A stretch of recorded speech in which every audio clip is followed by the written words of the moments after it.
money before venturing forth.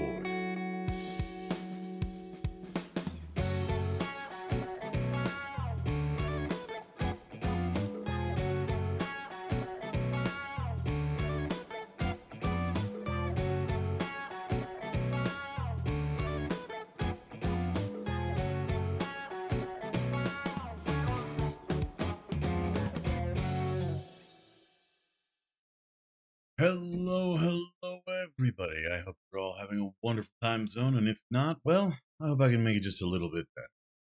For those of you who haven't been here before, my name is Gordon Reese. I'm your resident old man, void-side mechanic, variety streamer, voice actor. I go by he, him, and Pokemon in. And hello, guy. Thank you for the daily gotcha. Hello.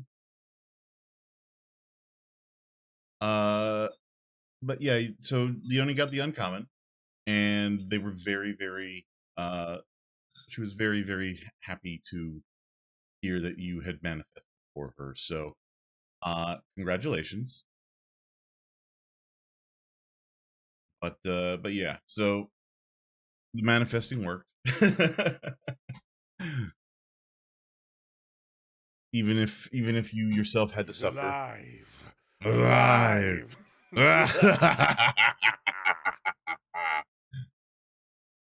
The rain is so silly. Like whenever I look over to my monitor of it, it's just like I was expecting like actual rain, but it's just like emotes. I didn't know what to expect, but like there's one where it's fire. I'm like, all right, well, it's actual rain. But here we are. But yeah, so we are going to be finishing up Frankenstein tonight. There's only 5 chapters left. Probably finish a little early, but I'll spend a little bit of time, I think, just going over uh, the book itself, the good things, the bad things. What's interesting to me is how whenever you read a book that's more than 100 years old, you get some things that are very obviously differences in how society was then versus now, expectations, all that kind of stuff. And then you see where things are similar. And it's really interesting to see just where people don't change, like where the bar changes, where the bar moves and where it doesn't, in terms of expectations, behavior, society. There's all kinds of stuff. It's just really interesting to look into because there's a certain humanizing factor to look back at historical things and see that on a certain level, people have always been people. And we will continue to be people.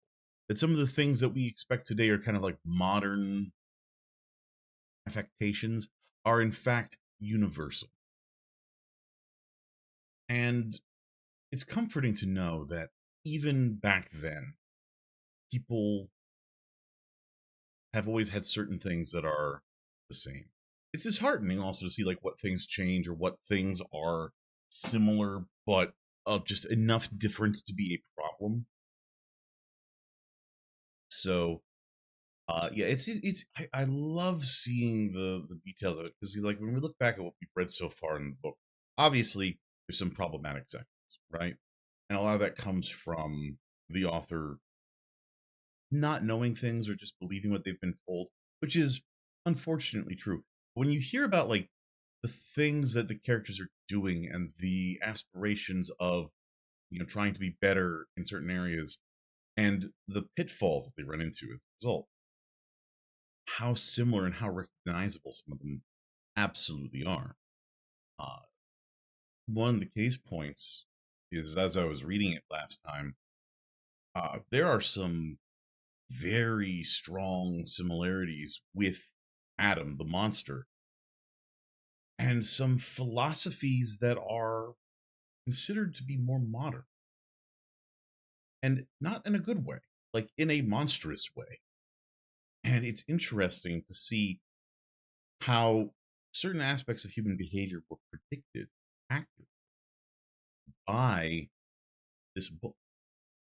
Because science fiction has a tendency to occasionally predict the future, often unintentionally, but often quite intentionally by looking at the existing human condition and seeing what break points are on the horizon, how people will react in new and unknown scenarios where, or is it as, or to use this new and unknown scenario as an example for something else, for some existing problem, you know with Star Trek with being a huge example of that, exemplar of it, because going back to the original days of Star Trek, they would constantly be creating these scenarios that were, oh, it's an alien world, but this is a real world problem that they are currently going through right now.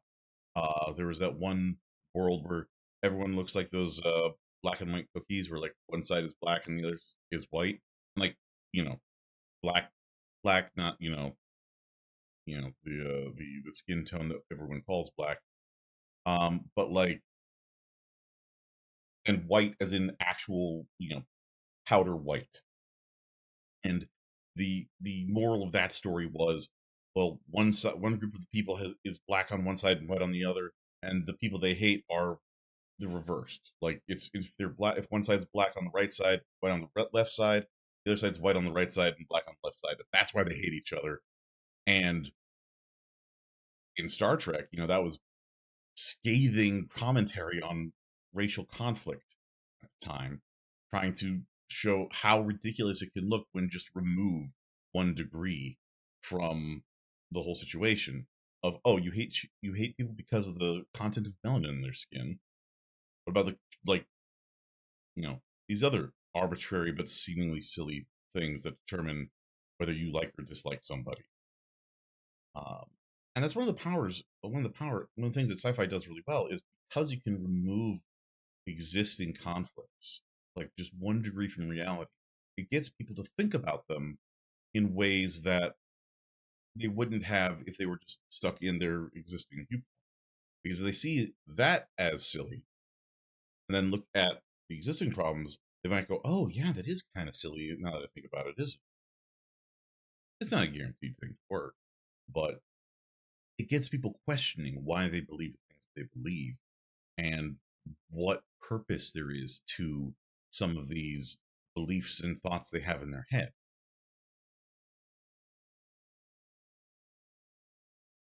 But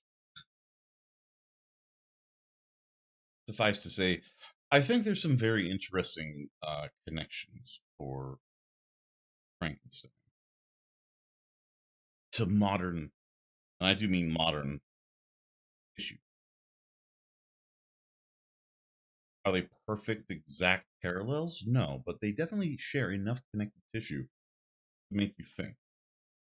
Because obviously, Adam has a point that he's made to Frankenstein that he's agreed with. Is that Victor Frankenstein created him and owes to him a certain duty of care that has thus been neglected.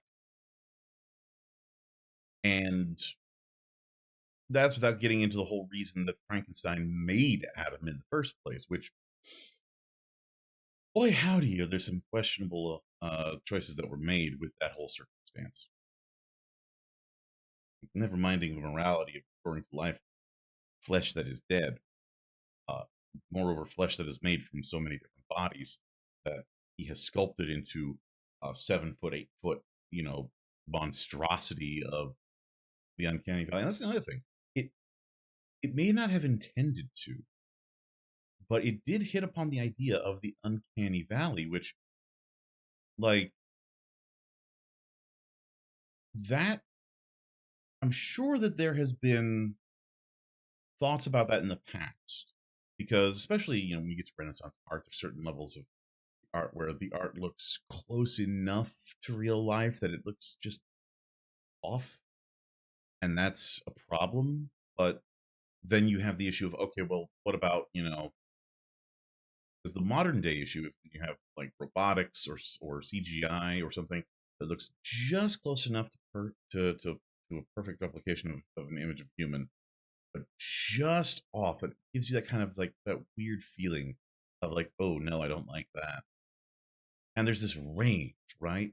Because you've got like one of my favorite examples is there was this old, I guess old, there was this McDonald's Happy Meal box that had like real teeth, like a real mouth and cartoon everything else. And it just looks so wrong with that real mouth and the big smile and the teeth and the big eyes.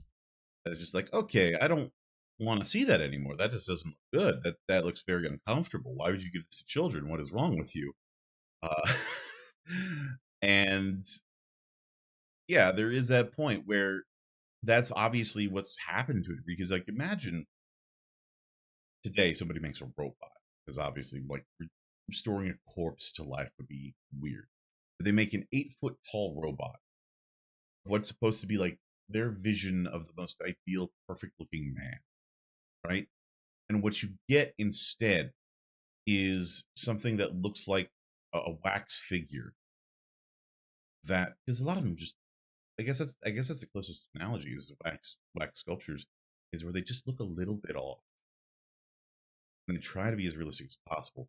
But just imagine somebody creating like an 8 foot tall uh, replication of, I don't know, Chris Hemsworth or something, where it's just 8 foot tall Chris Hemsworth with like mismatched body parts and like a lumbering gait, and just everything looks just slightly off with this robot.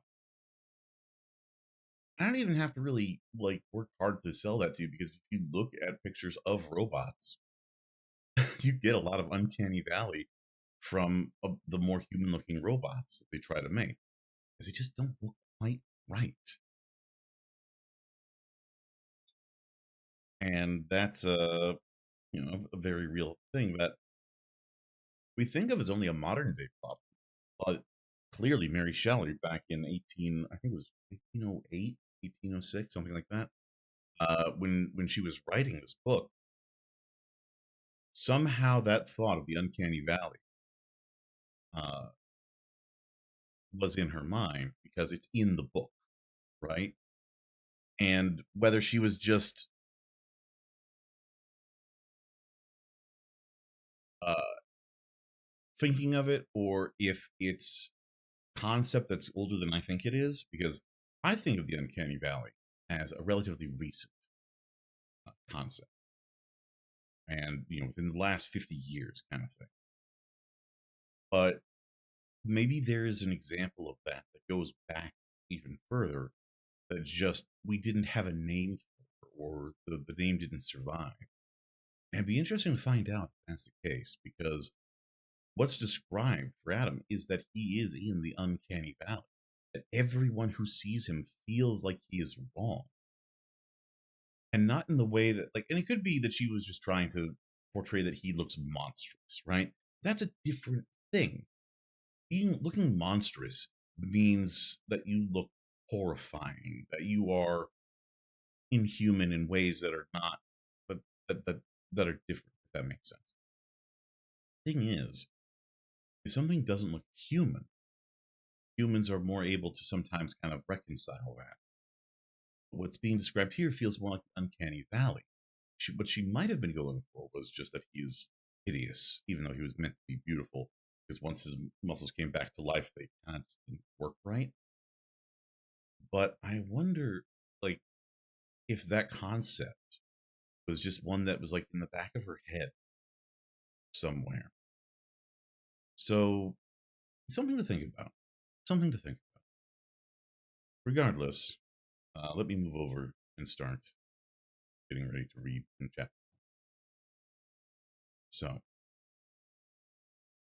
this will be ending the book today, almost certainly.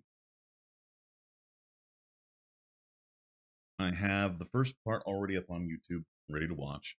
I have a playlist ready to go, and I will be adding the second and the third, and then this one once Twitch removes the VODs from Twitch. And the main reason I'm waiting for that is to give you the opportunity to watch on Twitch if they should want. Um, and then just have the VODs available on YouTube for whenever. I don't know when I will likely be doing another book reading. Probably going to give myself a little bit of a vacation from it, just to rest my voice up a little, because I have been, even with these shorter streams, it has been a little harder on my voice because it is just non-stop reading. What I may do is when Christmas season rolls around, end of November, early December, I might start reading from Christmas Carol by Charles Dickens, like the original story, uh, and see where I go with that. Because that, I believe, should be in the public. I can't imagine it's not with all the different, Christmas Carol related movies that are made. And then see about doing something like Sir Arthur Conan Doyle and doing the Sherlock Holmes stories and whatnot. There's some I'm going to steer away from just because of, like, not necessarily Sherlock Holmes stories, but like certain stories that just I will be steering away from because uh, reading them on stream is just going to be a problem because of the way they were written. And I don't want to stop every 5 to 10 minutes to be like, oh yeah, I'm not reading this part aloud.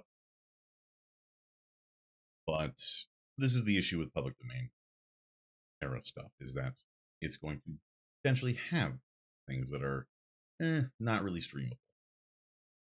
So, such is life. But I think we can make do with, Sherlock Holmes and a few of the other older stories.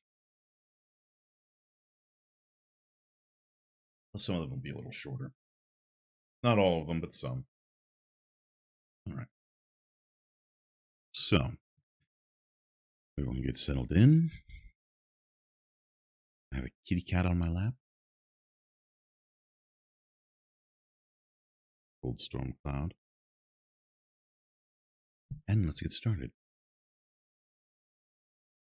Chapter 20.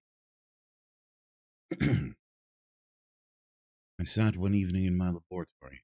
The sun had set, and the moon was just rising from the sea. I had not sufficient light for my employment. I remained idle, in a pause of consideration of whether I should leave my labor for the night or hasten its conclusion by an unremitting attention to it. As I sat, a train of reflection occurred to me, which led me to consider the effects of what I was now doing. 3 years before, I was engaged in the same manner, and had created a fiend whose unparalleled barbarity had desolated my heart, and filled it forever with the bitterest remorse. I was now about to form another being, for whose dispositions I was alike ignorant. She might become 10,000 times more malignant than her mate, and delight for its own sake in murder and wretchedness. He had sworn to quit the neighborhood of man and hide himself in the deserts. She had not, and she, who in all probability was to become a thinking and reasoning animal, might refuse to comply with the compact made before her creation. They might even hate each other. The creature who had already loathed his own deformity, and might he not conceive a greater abhorrence for when it came before his own eyes in the female form? She also might turn with disgust from him to the superior beauty of man. She might quit him, and he be alone again, exasperated by the fresh provocation of being deserted by one of his own species. Even if they were to leave Europe and inhabit the deserts of the New World, yet one of the first results of those sympathies for which the demon thirsted would be children, and a race of devils would be propagated upon the earth who might make the very existence of the species of man a condition precarious and full of terror. Had I right, for my own benefit, to inflict this curse upon everlasting generations? I had before been moved by the sophisms of the being I had created. I had been struck senseless by his fiendish threats, but now, for the first time, the wickedness of my promise burst upon me. I shuddered to think that the future ages might curse me as their past, whose selfishness had not hesitated to buy its own peace, the price, perhaps, of the existence of the whole human race. I trembled, and my heart failed within me, when, looking up, I saw by the light of the moon the daemon at the casement. A ghastly grin wrinkled his lips as he gazed on me, where I sat fulfilling the task which he had allotted to me. Yes, He had followed me in my travels. He had loitered in forests, hid himself in caves, taken refuge in wide and desert heaths, and he now came to mark my progress and claim the fulfillment of my promise. As I looked on him, his countenance expressed the utmost extent of malice and treachery. Thought with a sensation of madness and my promise of creating another like to him, and trembling with passion tore to pieces the thing on which I was engaged. The wretch saw me destroy the creature on whose future existence he depended for happiness, and the howl of devilish despair and revenge withdrew.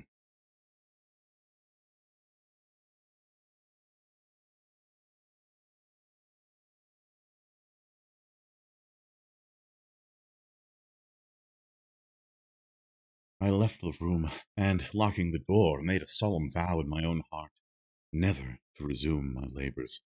And then, with trembling steps, I sought my own apartment. I was alone.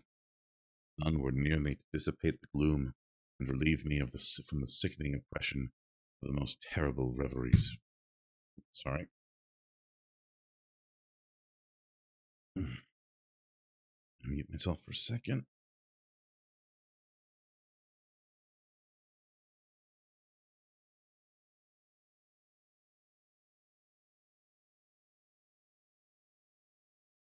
Leone, yep, it's going well. We just got started. Let's see here.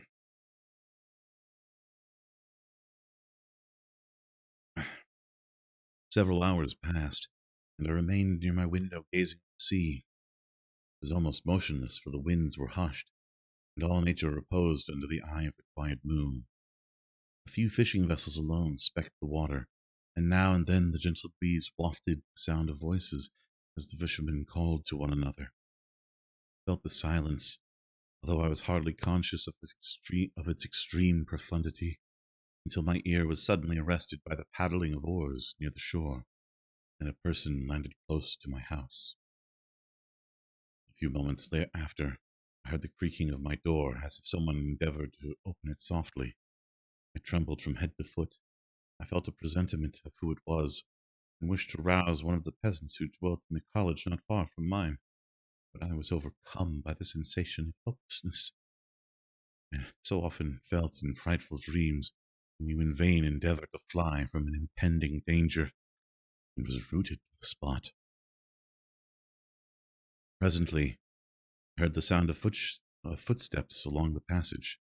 The door opened, and the wretch whom I dreaded appeared. Shutting the door, he approached me and said, in a smothered voice, "You have destroyed the work which you began. What is it that you intend? Do you dare to break your promise?" "I have endured toil and misery." Sorry. "I have endured toil and misery. I left Switzerland with you, crept along the shores of the Rhine, among its willow islands, and over the summits of its hills. I have dwelt many months in the heaths of England and among the deserts of Scotland. I have endured incalculable fatigue, and cold, and hunger. Do you dare destroy my hopes?" "Gone. I do break my promise. Never will I create another like yourself, equal in deformity and wickedness." "Slave, before reasoned with you, but you have proved yourself unworthy of my condescension. Remember that I have power. You believe yourself miserable, but I can make you so wretched that the light of day will be hateful to you. You are my creator, but I am your master. Obey." "The hour of my irresolution is past, and the period of your power has arrived. Your threats cannot move me to do an act of wickedness. They confirm in me a determination of not creating you a companion in vice. Shall I, in cool blood, set loose upon the earth a demon whose delight is in death and wretchedness? Be gone. I am firm, and your words will only exasperate my rage."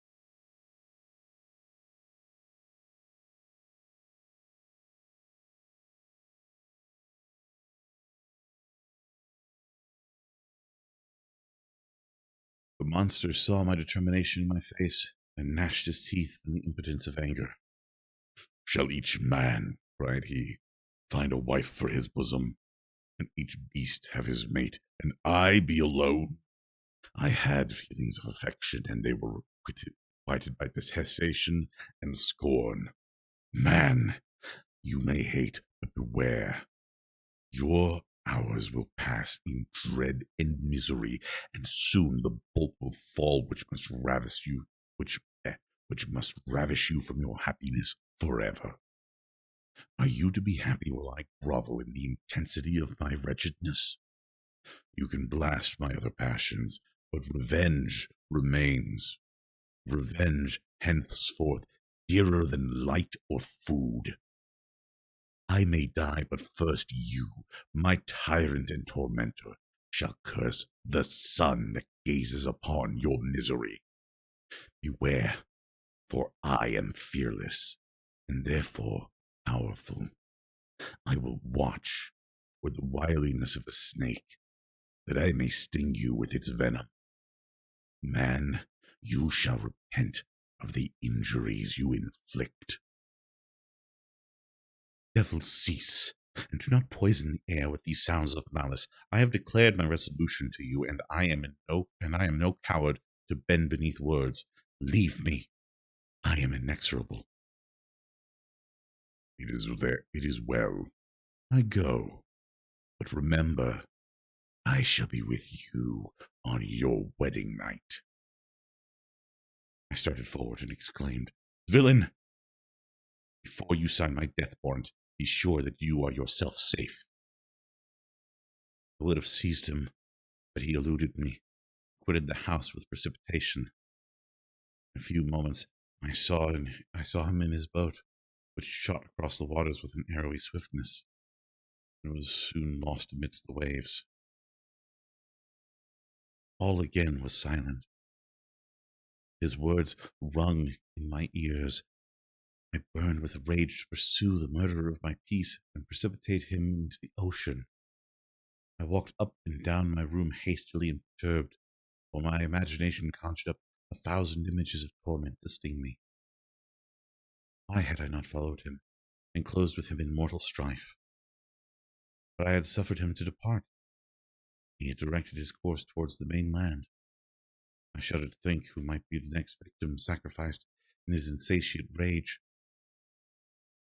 And then I thought again of his words.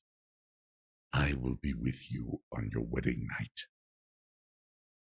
That then was the period fixed for the fulfillment of my destiny. In that hour I should die, and at once satisfy and extinguish his malice. The prospect did not move me to fear, yet when I thought of my beloved Elizabeth, of her tears and endless sorrow when she should find her lover so barbarously snatched from her, tears, the first I had shed for many months, streamed from my eyes, and I resolved not to fall before my enemy without a bitter struggle.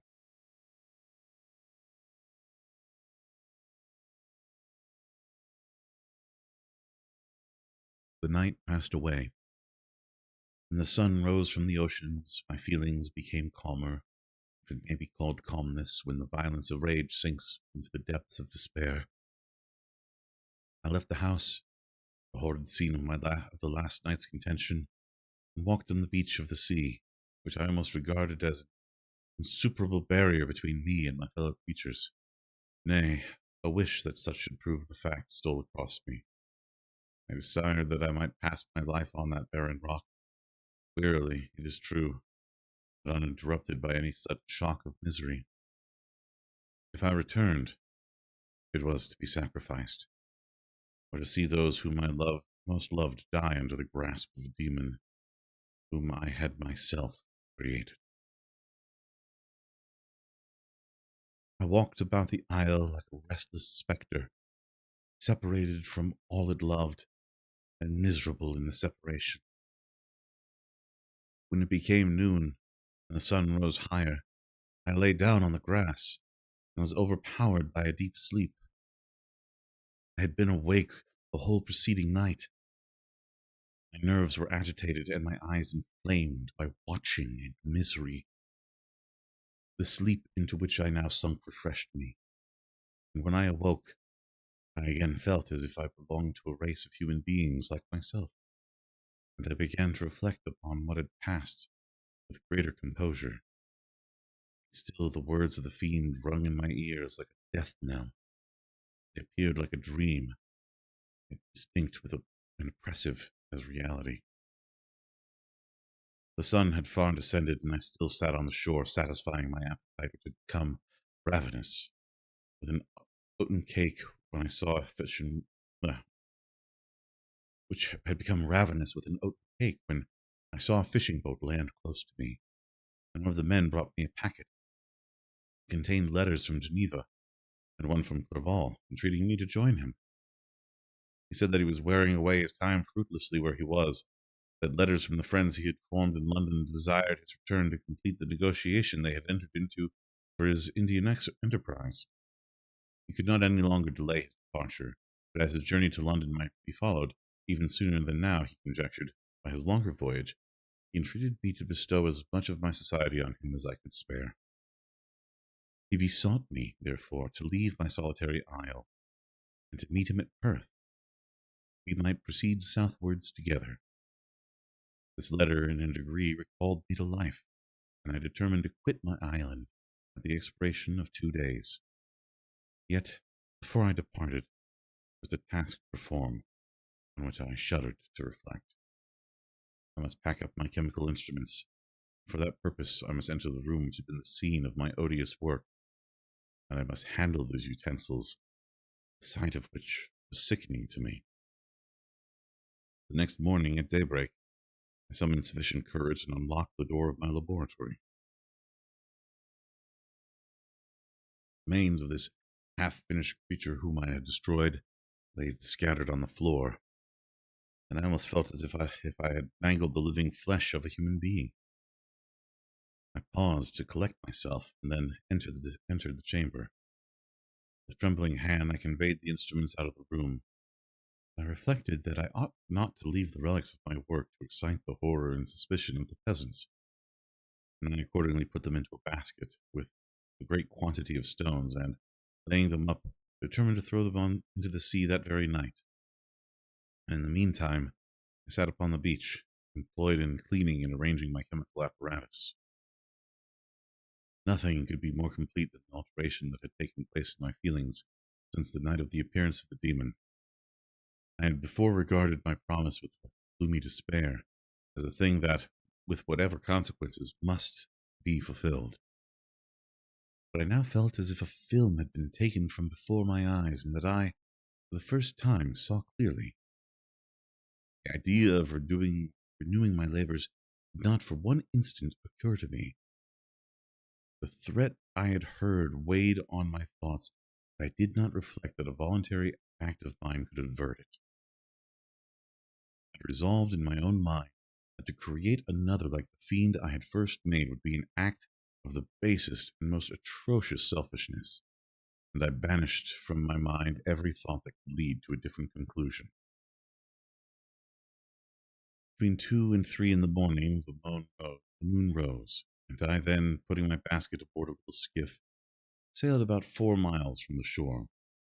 The scene was perfectly solitary. A few boats were returning towards land, but I sailed away from them. I felt as if I was about to commission as if I was about the commission of a dreadful crime, and avoided with shuddering anxiety any encounter with my fellow creatures.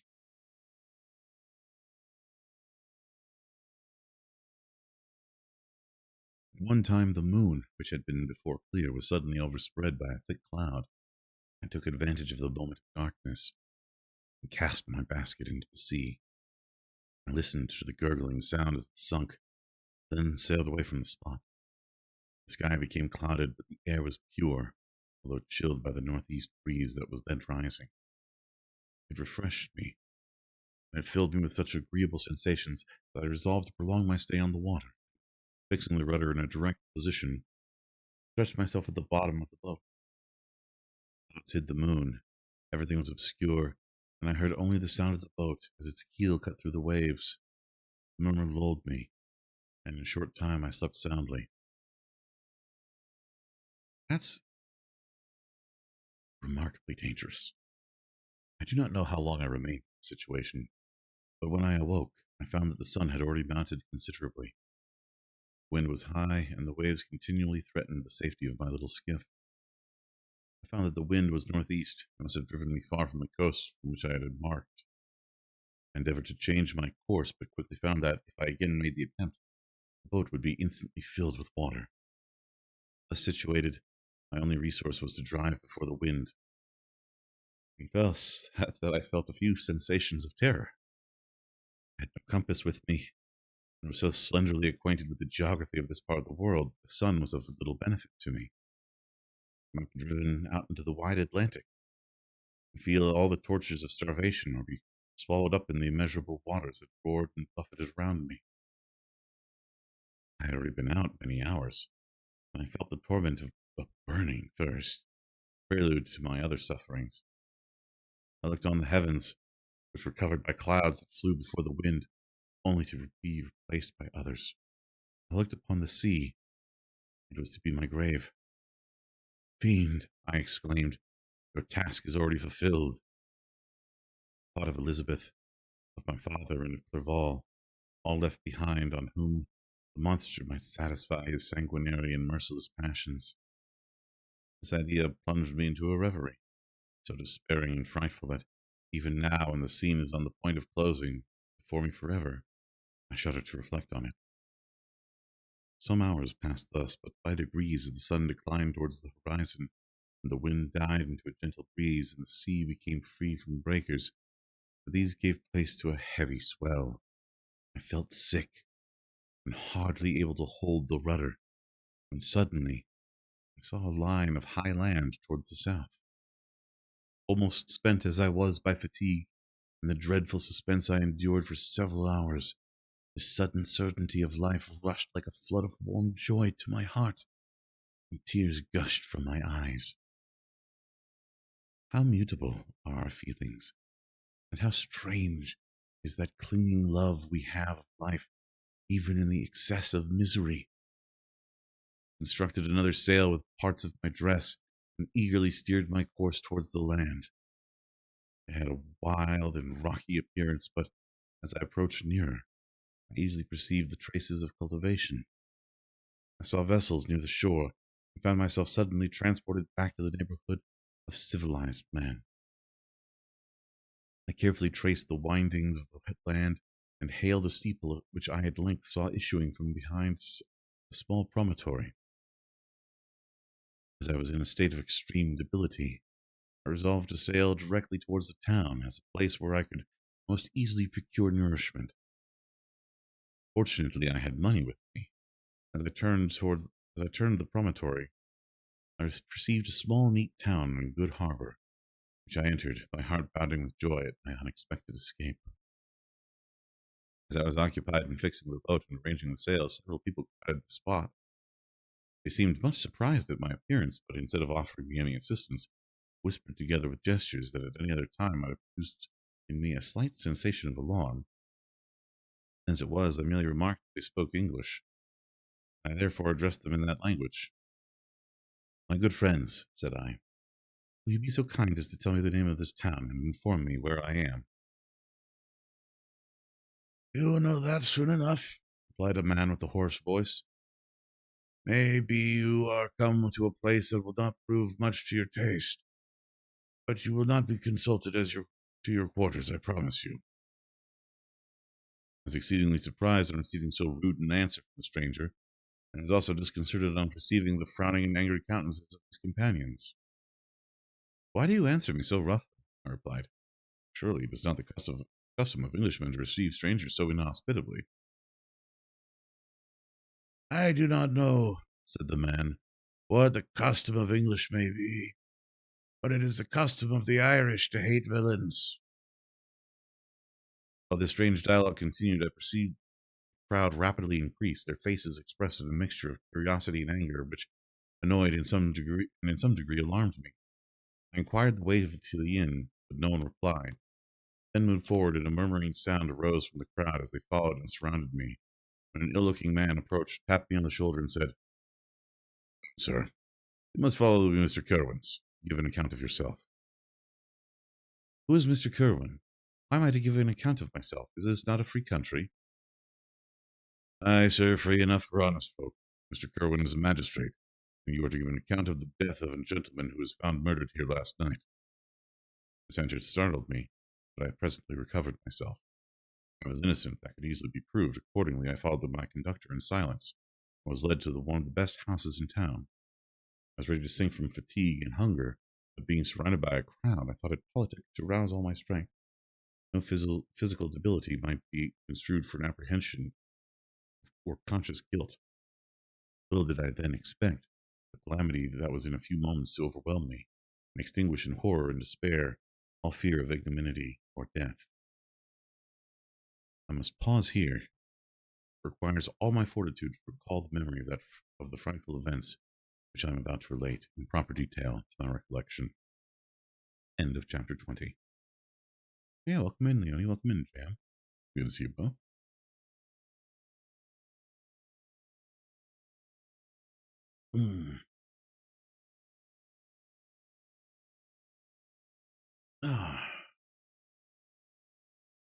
Yeah, we are partway in here. Oh, stretch and zip, thank you.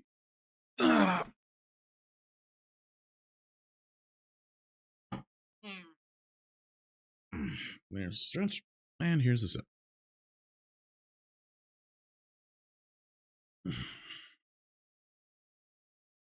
Oh. The plot thickens.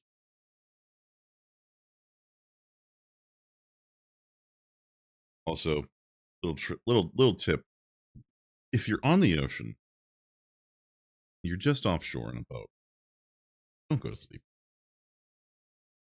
Not if you're the only person on the boat. It's a bad idea.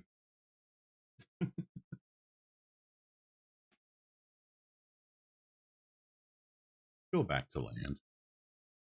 Sleeping on the open ocean in a little rowboat, not a good idea. All right, we are going to take a brief commercial break here so that we will not be interrupted mid the next chapter. So we'll be back in just a few minutes. See you soon.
And we are back. Welcome back, everybody.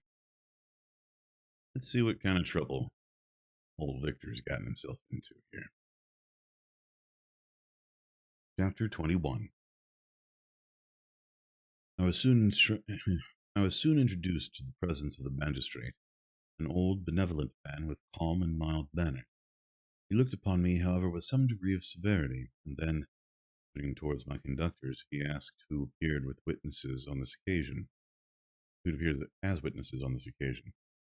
About half a dozen men came forward, and one being selected by the magistrate, he deposed that he had been out fishing the night before with his son and brother-in-law, Daniel Nugent, when, about 10 o'clock, they observed a strong northerly blast rising, and they accordingly put in for port. It was a very dark night, as the moon had not yet risen. They did not land at the harbor, but, as they had been accustomed, at a creek about 2 miles below.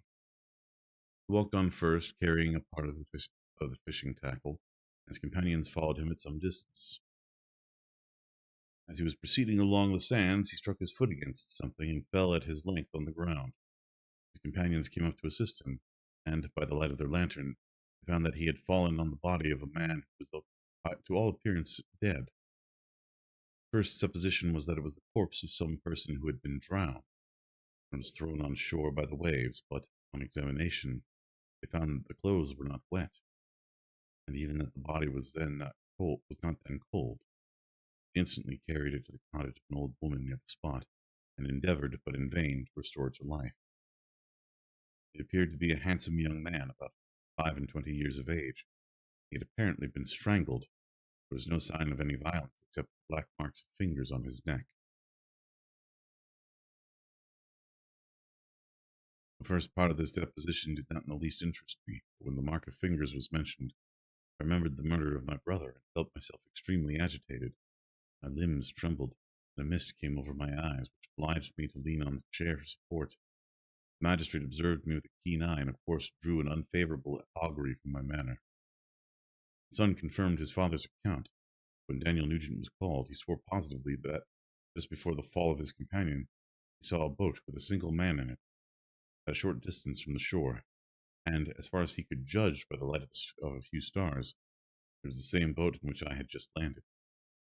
The woman deposed that she lived near the beach, and was standing at the door of her cottage waiting for the return of the fisherman, about an hour before she heard the discovery of the body, when she saw a boat, with only one man in it, push off from that part of the shore where the corpse was afterwards found. Another woman confirmed the account of the fisherman having brought the body to her house. It was not cold. They put it in a bed and rubbed it. Daniel went into the town for an apothecary, but life was quite gone. Several other men were examined concerning my landing, and they agreed that, with the strong north wind that had risen during the night, it was very probable that I had beaten about for many hours, and been obliged to return nearly to the same spot from which I had departed. Besides, they observed that it appeared that I had brought the body from another place, and it was likely that, as I did not appear to know the shore, I might have put into the harbor, ignorant of the distance of the town from the place where I had deposited the corpse. Mr. Kerwin, upon hearing this evidence, desired that I should be taken into the room where the body lay for interment, and it might be observed what effect the sight of it would produce upon me. This idea was probably suggested by the extreme agitation I exhibited when the mode of the murder had been described. I was accordingly conducted, by the magistrate and several other persons, to the inn.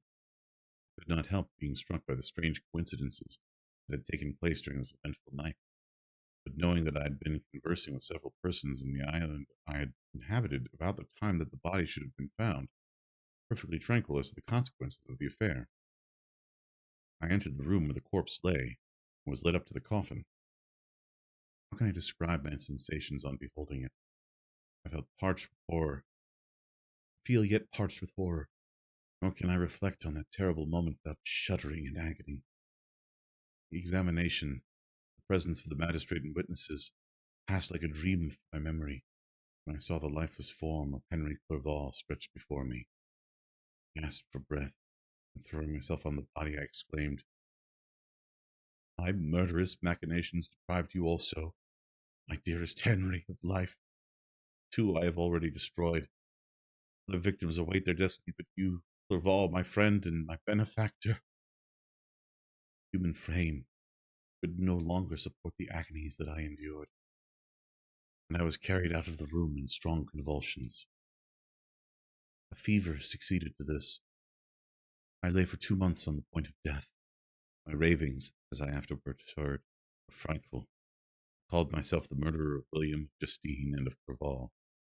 Sometimes I entreated my attendants to assist me in the destruction of the fiend by whom I was tormented, and at others I felt the fingers of the monster already grasping my neck, and screamed aloud with agony and terror.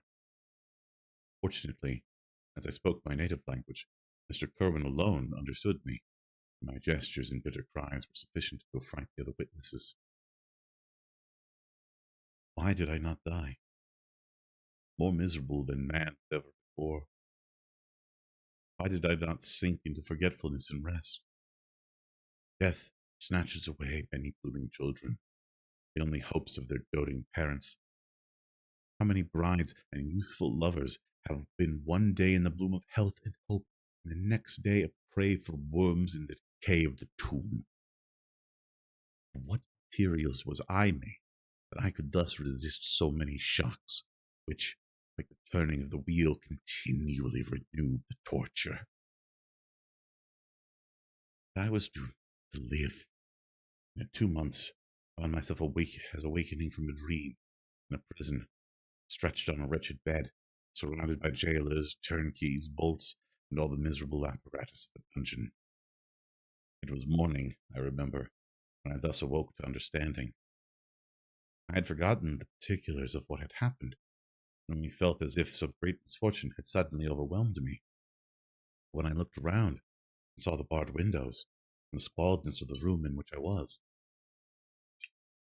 all flashed across my memory, and I groaned bitterly. The sound disturbed an old woman who was sleeping in a chair beside me. She was a hired nurse, the wife of one of the turnkeys, and her countenance expressed all those bad qualities which often characterize that class.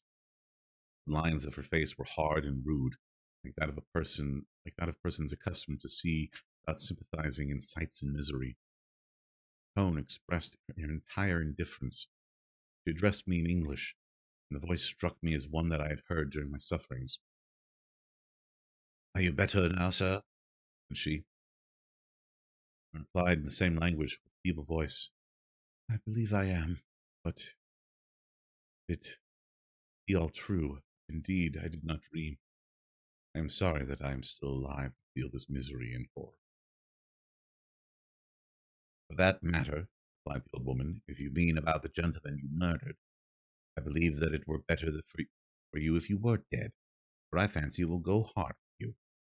However, that's none of my business. I am sent to nurse you and to get you well. I do my duty with a safe conscience. It were well if everybody did the same. It were well if everybody did the same." I turned with loathing from the woman who could utter so unfeeling a speech to a person just saved from the very edge of death. I felt languid and unable to reflect on all that had passed. The whole series of my life appeared to me as a dream. I sometimes doubted if indeed it were all true, for it never presented itself to my mind with the force of reality. As the images that floated before me became more distinct, I grew feverish. Darkness pressed around me. No one was near me who soothed me with the gentle voice of love. No dear hand supported me. The physician came and prescribed medicines, and the old woman prepared them for me. Utter carelessness was visible in the first, and the expression of brutality was strongly marked in the visage of the second. Who could be interested in the fate of a murderer? The hangman who would gain his fee. These were my first reflections. I soon learned that Mr. Kerwin had shown me extreme kindness. He had caused the best room in the prison to be prepared for me. Wretched indeed was the best, and it was he who provided a physician and a nurse. It's true, he seldom came to see me, for although he ardently desired to relieve the sufferings of every human creature, he did not wish to be present at the agonies and miserable ravings of a murderer. He came, therefore, sometimes to see that I was not neglected. His visits were short and with long intervals. One day, while I was gradually recovering, I was seated in a chair, my eyes half open, my cheeks livid like those in death. I was overcome by gloom and misery, and often reflected I had better seek death than desire to remain in a world that was to replete me with wretchedness, which to me was replete with wretchedness.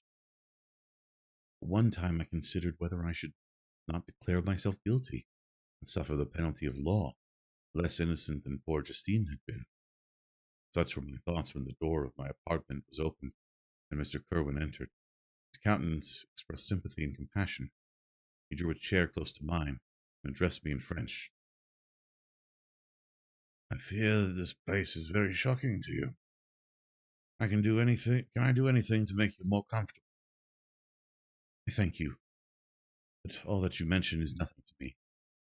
On the whole earth there is no comfort which I am capable of receiving. I know that the sympathy of a stranger can be but of little relief, the one borne down as you are by so strange a misfortune. But you will, I hope, soon quit this melancholy abode, for doubtless evidence can be easily brought to free you from the criminal charge. That is my least concern. I am, by a course of strange events, become the most miserable of mortals. Persecuted and tortured as I am and have been, can death be any evil to me? Nothing indeed could be more unfortunate and agonizing than the strange chances that have lately occurred. Were thrown, by some surprising accident, on this shore renowned for its hospitality, seized immediately, and charged with murder. The first sight that was presented to your eyes was the body of your friend, murdered in so unaccountable a manner, and placed, as it were, by some fiend across your path. As Mr. Kerwin said this, notwithstanding the agitation I endured on this retrospect of my sufferings, I also felt considerable surprise at the knowledge he seemed to possess concerning me. I suppose some astonishment was exhibited in my countenance, for Mr. Kerwin hastened to say, "Immediately on your being taken ill, all the papers that were on your person were brought to me, and I examined them that I might discover some trace by which I could send your relations an account of your misfortune and illness. I found several letters, and among others, one which I discovered from its commencement to be from your father. I instantly wrote to Geneva. Nearly 2 months have elapsed since the departure of my letter. But you are ill. Even now you tremble. You are unfit for agitation of any kind. Suspense is 1,000 times worse than the most horrible event. Tell me what new scene of death has been acted, and whose murder I am now to lament." "The family is perfectly well," said Mr. Kerwin with gentleness, "and someone, a friend, is come to visit you." I know not by what chain of thought the idea presented itself, but it instantly darted into my mind that the murderer had come to mock at my misery and taunt me with the death of Clerval as a new incitement for me to comply with his hellish desires. I put my hand before my eyes and cried out in agony, "Oh, take him away! I cannot see him! For God's sake, do not let him enter!" Mr. Kerwin regarded me with some troubled countenance. He could not help regarding my exclamation as a presumption of guilt, and said in a rather severe tone, "I should have thought that, young man, the presence of your father would have been welcome, instead of inspiring such violent repugnance." "My father!" cried I, while every feature and every muscle was relaxed from anguished pleasure. "Is my father indeed come? How kind, how very kind! But where is he? Why does he not hasten to me?" My change of manner surprised and pleased the magistrate. Perhaps he thought that my former exclamation was a momentary return of delirium. Now he instantly resumed his former benevolence. He rose and quitted the room with my nurse. In a moment my father entered it.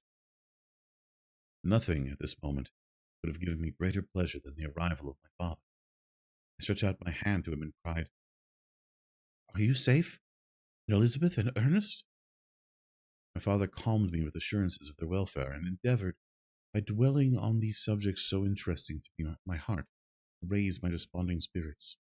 I soon felt that a prison cannot be the abode of cheerfulness. "What a place is this that you inhabit, my son?" said he. looking mournfully at the barred windows and wretched appearance of the room. You traveled to seek happiness, but a fatality seems to pursue you. And poor Clerval. The name of my unfortunate and murdered friend was an agitation too great to be endured in my weak state. I shed tears. Alas! Yes, my father, replied I. Some destiny of the most horrible kind hangs over me, and I must live to fulfill it, or surely I should have died in the coffin of Henry. We were not allowed to converse for any length of time, for the precarious state of my health rendered every precaution necessary that could ensure tranquillity. Mr. Kerwin came in and insisted that my strength should not be exhausted by too much exertion. The appearance of my father was to me like that of my good angel, and I gradually recovered my health. As my sickness quitted me, I was absorbed by a gloomy and black melancholy that nothing could dissipate. The image of Clerval was forever before me, ghastly and murdered. More than once the agitation into which these reflections threw me made my friends dread a dangerous relapse. Alas, why did they preserve so miserable and detestable a life? It was surely I might fulfill my destiny, which is now drawing to a close soon. Oh, very soon.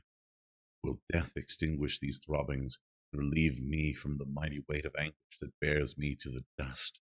And, in executing the award of my justice, I shall also sink to rest. Then the appearance of death was distant, although the wish was ever present in my thoughts. And I often sat for hours motionless and speechless, wishing for some mighty revolution that might bury me and my destroyer in its ruins. The season of the assizes approached. I had already been 3 months in prison, and although I was still weak and in continual danger of relapse, I was obliged to travel nearly 100 miles to the county town where the court was held. Mr. Kerwin charged himself with every care of collecting witnesses and arranging my defense. I was spared the disgrace of appearing publicly as a criminal, as the case was not brought before the court. As the case was not brought before the court that decides on life and death. The grand jury rejected the bill on its being proved that I was on the Orkney Islands at the hour the body of my friend was found, and a fortnight after my removal, I was liberated from prison. Father was enraptured on finding me freed from the vexations of a criminal charge, that I was again allowed to be that I was again allowed to breathe the fresh atmosphere and permitted to return to my native country. I did not participate in these feelings, for to me the walls of a dungeon or a palace were alike hateful. The cup of life was poisoned forever, and although the sun shone upon me as the happy and gay of heart, I saw around me nothing but a dense and frightful darkness, penetrated by no light but the glimmer of two eyes that glared upon me. Sometimes they were the expressive eyes of Henry languishing in death, dark orbs nearly covered by the lids, and long black lashes that fringed them. Sometimes it was the weary, clouded eyes of the monster, as I first saw them in my chamber at Ingolstadt. My father tried to awaken in me the feelings of affection. He talked of Geneva, which I should soon visit, of Elizabeth and Ernest. These words only drew deep groans from me. Sometimes, indeed, I felt a wish for happiness, and thought with melancholy delight of my beloved cousin, or longed with a devouring malais du pas to see once more the blue lake and rapid Rhone that had been so dear to me in early childhood. My general state of feeling was a torpor in which a prison was as welcome a resident as the divinest scene of nature. These fits were seldom interrupted, but by paroxysms of anguish and despair. At these moments I often endeavored to put an end to the existence I loathed, and it required unceasing attendance and vigilance to restrain me from committing some dreadful act of violence. Yet one duty remained to me, a recollection which finally triumphed over my selfish despair. It was necessary that I should return without delay to Geneva, to watch over the lives of those I so fondly loved. and to lie in wait for the murderer. If any chance led me to the place of his concealment, or if he dared again to blast me by his presence, I might with unfailing aim put an end to the existence of the monstrous image which I had endued with the mockery of a soul still more monstrous. Father still desired to delay our departure, fearful that I could not sustain the fatigues of a journey, for I was a shattered wreck, the shadow of a human being. My strength was gone. I was a mere skeleton, and fever night and day preyed upon my wasted frame. Still, as I urged our leaving Ireland with such inquietude and impatience, my father thought it best to yield. We took our passage on board a vessel bound for Havre de Grace, and sailed with a fair wind from the Irish shores. It was midnight. I lay on the deck looking at the stars and listening to the dashing of the waves.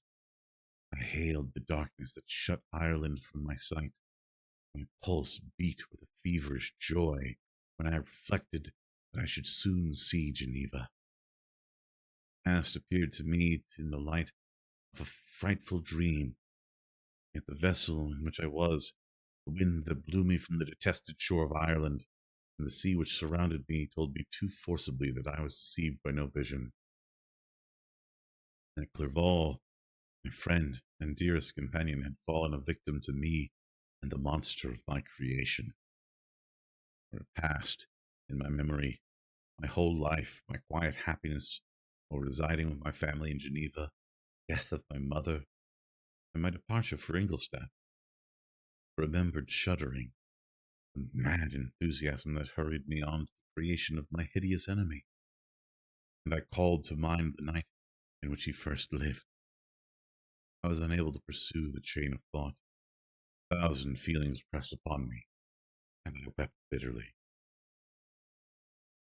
Ever since my recovery from the fever, I had been in the custom of taking every night a small quantity of laudanum, for it was by means of this drug only that I was enabled to gain the rest necessary for the preservation of life. Pressed by the recollection of my various misfortunes, I now swallowed double my usual quantity, and soon slept profoundly. Sleep did not afford me a respite from thought and misery. My dreams presented 1,000 objects that scared me. Towards morning, I was possessed by a kind of nightmare. I felt the fiend's grasp in my neck. I could not free myself from it. Groans and cries rung in my ears. My father was watching over me. Perceiving my restlessness awoke me. The dashing waves were around, cloudy sky above. The fiend was not here. A sense of security, a feeling that a truce was established between the present hour and the irresistible, disastrous future, imparted to me a kind of calm forgetfulness, of which the human mind is by its structure peculiarly susceptible.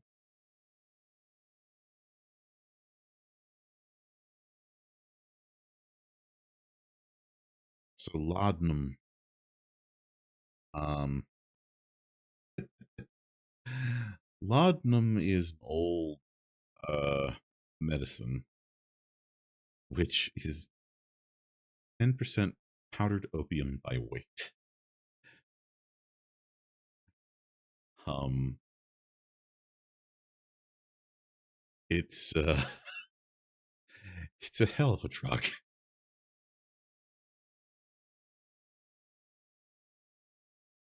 It's that's a bad time.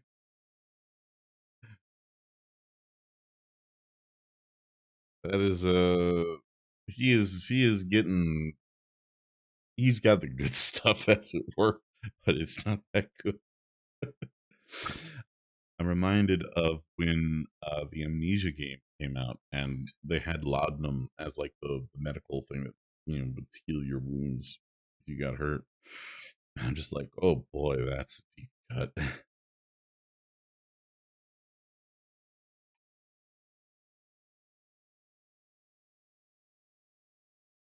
Laudanum is from that era of medicine of Yeah, your teeth have ghosts. Do cocaine about it. There was a lot of really bad medicine that was out there. Like it's what we had, but maybe not what we should have been using. But as I'm reading older books, I'm sure it's going to come up again because if I'm going to be reading Sherlock Holmes, there's going to be some drug use in that one. All right. End of chapter 21. Chapter 22. The voyage came to an end. We landed and proceeded to Paris. I soon found that I had overtaxed my strength, and that I must repose before I could continue my journey. My father's cares and attentions were indefatigable, but he did not know the origin of my sufferings and sought erroneous methods to remedy the incurable ill. He wished me to seek amusement in society. I abhorred the face of man. Oh, not abhorred. They were my brethren, my fellow beings, and I felt attracted to even the most repulsive among them as to creatures of an angelic nature and celestial mechanism, but I felt that I had no right to share their intercourse. I had unchained an enemy among them, whose joy it was to shed their blood and revel in their groans. How would they, each and all, abhor me and hunt me from the world, did they know my unhallowed acts and the crimes which had their source in me?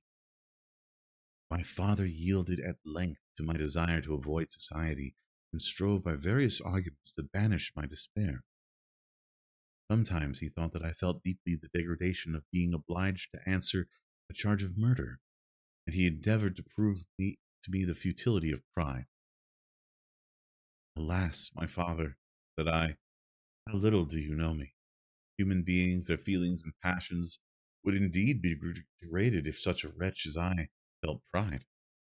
Justine, poor unhappy Justine, was as innocent as I, and she suffered the same charge. She died for it, and I am the cause of this. I murdered her.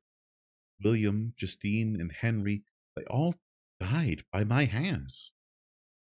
My father had often, during my imprisonment, heard me make the same assertion.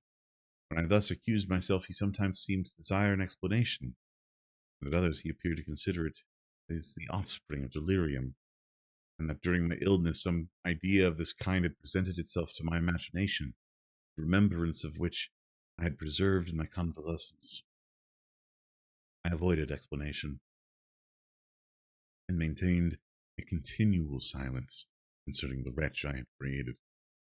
I had a persuasion that I should be supposed mad, and this in itself would forever have chained my tongue. But, besides, I could not bring myself to disclose a secret which would fill my hearer with consternation, and make fear and unnatural horror the inmates of his breast. I checked, therefore, my impatient thirst for sympathy, and was silent when I would have given the world to have confided the fatal secret. Yet still words like those I have recorded would burst uncontrollably from me. I could offer no explanation of them, for their truth in part relieved the burden of my mysterious woe. Upon this occasion my father said, with an expression of unbounded wonder, "My dearest Victor, what infatuation is this? My dear son, I entreat you to never make such an assertion again."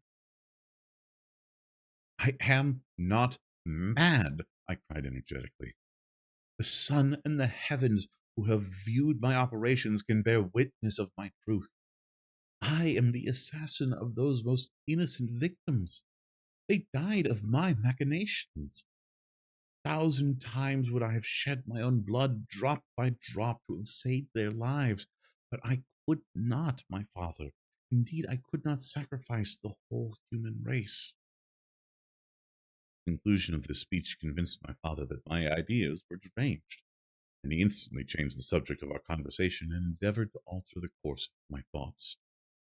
He wished as much as possible to obliterate the memory of the scenes that had taken place in Ireland, and never alluded to them, or suffered me to speak of my misfortunes. As time passed away, I became more calm. Misery had her dwelling in my heart, but I no longer talked in the same incoherent manner of my own crimes. Sufficient for me was the consciousness of them. But By the utmost self violence, I curbed the imperious voice of wretchedness, which sometimes desired to declare itself to the whole world. My manners were calmer and more composed than they had ever been since my journey to the Sea of Ice. A few days before we left Paris on our way to Switzerland, I received the following letter from Elizabeth. My dear friend, it gave me the greatest pleasure to receive a letter from my uncle dated at Paris. You are no longer at a formidable distance, and I may hope to see you in less than a fortnight. My poor cousin, how much you must have suffered.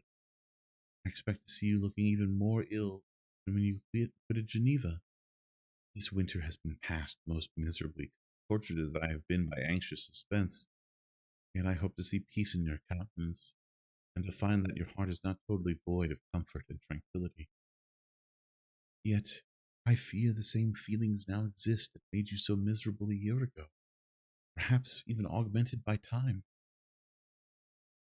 I would not disturb you at this period when so many misfortunes weigh upon you, but a conversation that I had with my uncle previous to his departure renders some explanation necessary before we meet. Explanation, I possibly say. What can Elizabeth have to explain? If you really say this, my questions are answered, and all my doubts satisfied. You are distant from me, and it is possible that you may dread, and yet be pleased with this explanation, and in a probability of this being the case, I dare not any longer postpone writing what, during your absence, I have often wished to express to you, but have never had the courage to begin. You well know, Victor,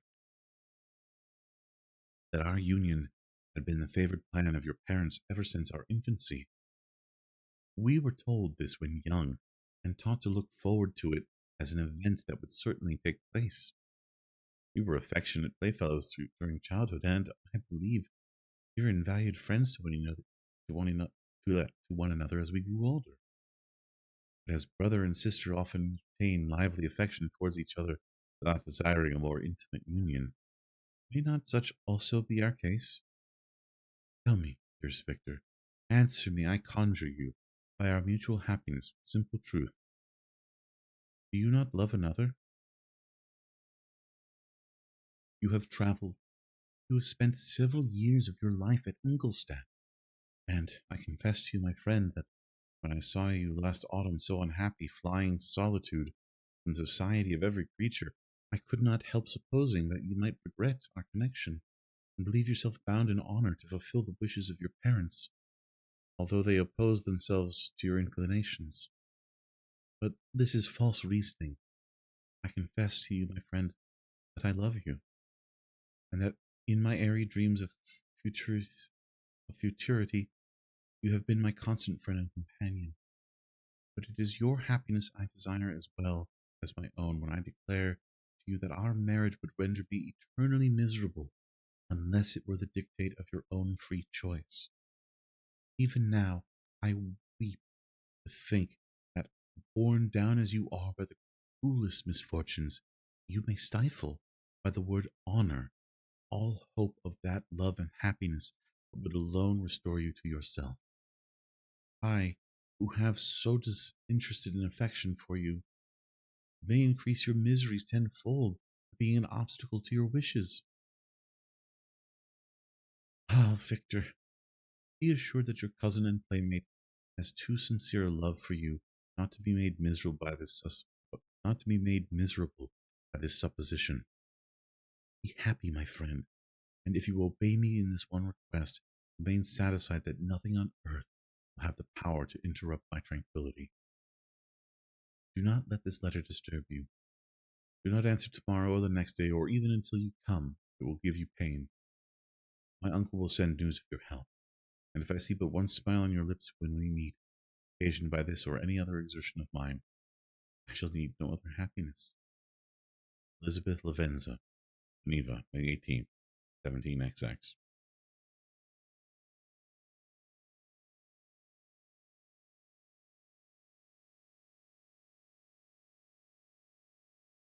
This letter revived my memory, what I had before forgotten. Threat of the fiend. I will be with you on your wedding night. Such was my sentence. On that night, the demon employ every art to destroy me and tear me from the glimpse of happiness which promised hardly to console my sufferings. On that night, he had determined to consummate his crime by my death. Well, be it so. A deadly struggle would most assuredly take place, in which, if he were victorious, I should be at peace. His power over me be at an end. If he were vanquished, I should be a free man. Alas, what freedom! Such as the peasant enjoys when his family has been massacred before his eyes, his cottage burnt, his lands laid to waste, and he is turned adrift, homeless, penniless, and alone, but free. Such would be my liberty, except that in my Elizabeth possessed a treasure, alas, balanced by those horrors of remorse and guilt which pursue me unto death. Sweet and beloved Elizabeth, I read and reread her letter, and some softened feelings stole into my heart and dared me to whisper paradisical dreams of joy and love. The apple was already eaten, and the angel's arm bared to drive me from all hope. Yet I would die to make her happy. The monster executed his threat. Death is inevitable. Yet again, I considered whether my marriage would hasten my fate. Whether my marriage would hasten my fate. My destruction might indeed arrive a few months sooner, but if my torturer should suspect that I postponed its influence by his menaces, he would surely find another, and perhaps more dreadful means of revenge.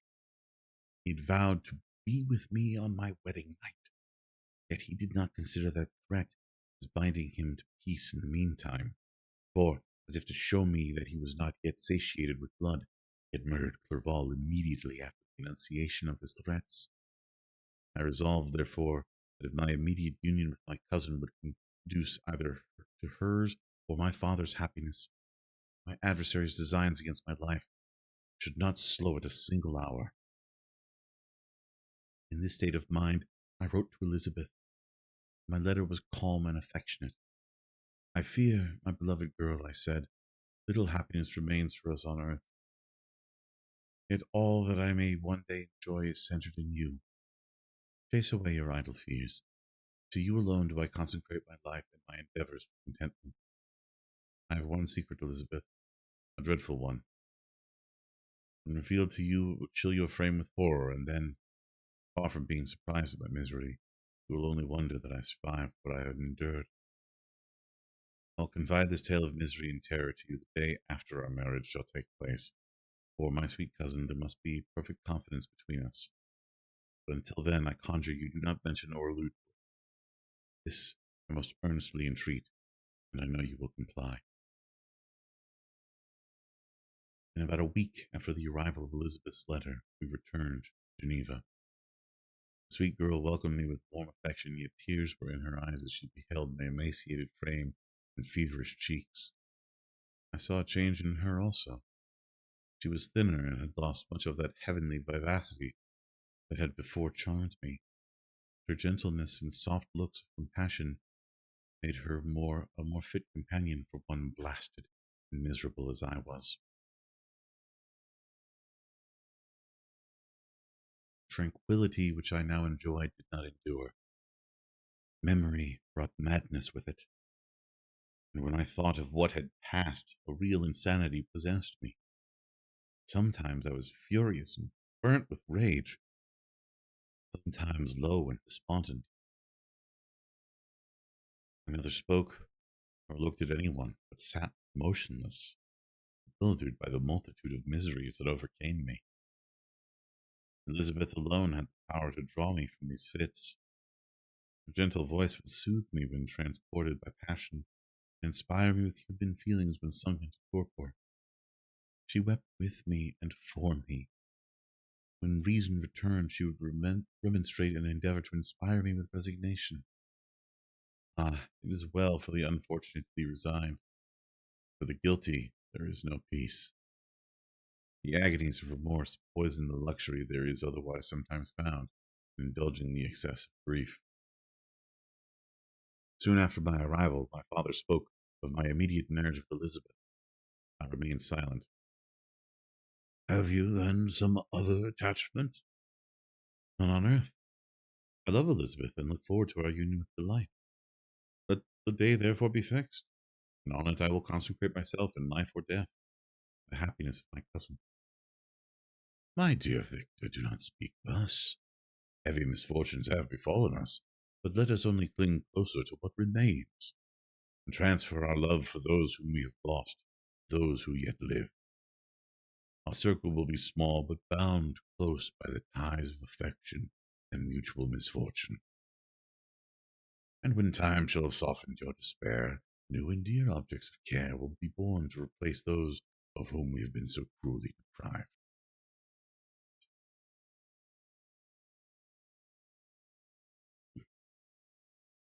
Such were the lessons of my father. But to me, the remembrance of the threat returned. Nor can you wonder that, omnipotent as the fiend has yet been in his deeds of blood, I should almost regard him as invincible. And that when he has pronounced the words, I shall be with you on your wedding night, I should regard the threatened fate as unavoidable. Death was no evil to me if the loss of Elizabeth were balanced with it, and I therefore, with a contented and even cheerful countenance, agreed with my father that, if my cousin would consent, the ceremony should take place in 10 days, and thus put, as I imagined, the seal to my fate. Great God! If for one instant I had thought what might be the hellish intention of my fiendish adversary, I would rather have banished myself forever from my native country, and wandered a friendless outcast over the earth, than have consented to this miserable marriage. But, as if possessed of magic powers, the monster had blinded me to his real intentions, and when I thought that I had prepared only my own death, I hastened that of a far dearer victim. As the period fixed for our marriage drew nearer, whether from cowardice or prophetic feeling, I felt my heart sink within me. But I concealed my feelings by an appearance of hilarity, and put smiles and joys on the countenance of my father, and hardly deceived the ever watchful and nicer eye of Elizabeth. She looked forward to our union with placid contentment, not unmingled with a little fear, which past misfortunes had impressed. That which now appeared certain and tangible happiness might soon dissipate into an airy dream, and leave no trace but deep and everlasting regret. Preparations were made for the event, congratulatory visits were received, and all wore a smiling appearance. I shut up, as well as I could, in my own heart the anxiety that preyed there, and entered with seeming earnestness into the plans of my father, though they might only serve as the decorations of my tragedy. For my father's exertions, a part of the inheritance of Elizabeth had been restored to her by the Austrian government. A small possession on the shores of Como belonged to her. It was agreed that, immediately after our union, we should we should proceed to Villa Lavenza, and spend our first days of happiness beside the beautiful lake near which it stood. In the meantime, I took every precaution to defend my person in case the fiend should openly attack me. I carried pistols and a dagger constantly about me, ever on the watch to prevent artifice, and by these means gained a greater degree of tranquillity. Indeed, as the period approached, the threat appeared more as a delusion, not to be regarded as worthy to disturb my peace, while the happiness I hoped for in my marriage bore a greater appearance of certainty as the day fixed for its solemnization drew nearer, and I heard it continually spoken as of an occurrence which no accident could possibly prevent. Elizabeth seemed happy. My tranquil demeanor contributed greatly to calm her mind. But on the day that was to fulfill my wishes and my destiny, she was melancholy, and presentiment of evil pervaded her. And perhaps also she thought of the dreadful secret which I had promised to reveal to her on the following day. My father was in the meantime overjoyed, and, in the bustle of preparation, only recognized the melancholy of his niece, the diffidence of a bride. After the ceremony was performed, a large party assembled at my father's. It was agreed that Elizabeth and I should commence our journey by water, sleeping that night at Evian, and continuing our voyage on the following day. The day was fair, the wind favorable, all smiled in our nuptial embarkation.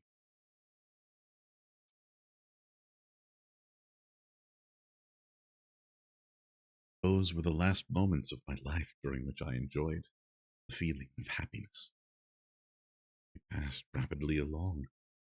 The sun was hot, but we were sheltered from its rays by a kind of canopy. While we enjoyed the beauty of the scene, sometimes on one side of the lake we saw Mount Sarive, the pleasant banks of Montalegre, and at a distance, surmounting all, the beautiful Mont Blanc, and the assemblage of snowy mountains that in vain endeavor to emulate those in vain endeavor that in vain endeavor to emulate her, sometimes coasting up the opposite banks, we saw the mighty Jura opposing its dark side to the ambition that would quit its native country, an almost insurmountable barrier to the invader who should wish to enslave it. I took the hand of Elizabeth. "You are sorrowful, my love. Ah, if you knew what I have suffered, of what I may yet endure, you would endeavor to let me taste the quiet and freedom from despair that this one day at least permits me to enjoy." "Be happy, my dear Victor," replied Elizabeth. "There is, I hope, nothing to distress you. And be assured that if a lively joy is not painted on my face, my heart is contented. Something whispers to me not to depend too much on the prospect that is open before us, but I will not listen to such a sinister voice. Observe how fast we move along, and how the clouds, which sometimes obscure and sometimes rise above the dome of Mont Blanc, render this scene of beauty still more interesting. Look also at the innumerable fish that are swimming in the clear waters, where we can distinguish every pebble that lies at the bottom. What a divine day! How happy and serene all nature appears!" Thus Elizabeth endeavored to divert her thoughts and mine from all reflection upon melancholy subjects. But her temper was fluctuating. Joy for a few instants shone in her eyes, but it continually gave place to distraction and reverie. The sun sank lower in the heavens, and we passed the river Drance, and observed its path through the chasms of the higher and the glens of the lower hills. The Alps here come closer to the lake, and we approached the amphitheater of mountains which forms its eastern boundary. The spire of Evian shone onto the woods that surrounded it, and the range of mountain above mountain by which it was overhung. Wind, which had hitherto carried us along with amazing rapidity, sunk at sunset to a light breeze. The soft air just ruffled the water and caused a pleasant motion among the trees as we approached the shore, from which it wafted the most delightful scent of flowers and hay. The sun sunk beneath the horizon as we landed, and as I touched the shore, I felt those cares and fears revive, which soon were to clasp me and cling to me forever. End of chapter 22. We are approaching disaster and the climax of the story, which will soon be upon us. Before then, we are going to take another brief break. I'm going to refill my water. So, for the check. Oh, yes. Stretch and sip and a checking in. Thank you, Jam. Stretch.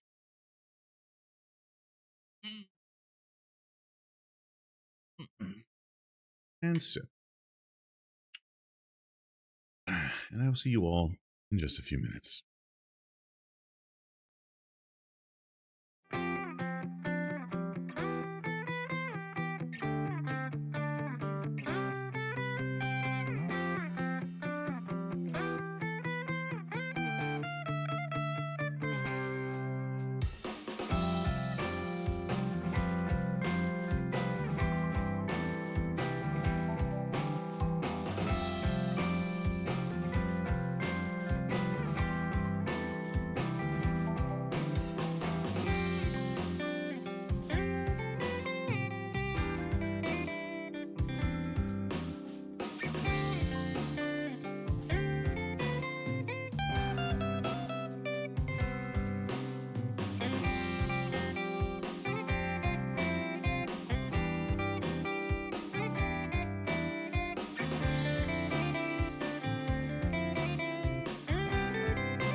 And we are back. Welcome back, everybody. I had a chance to refresh your refreshments and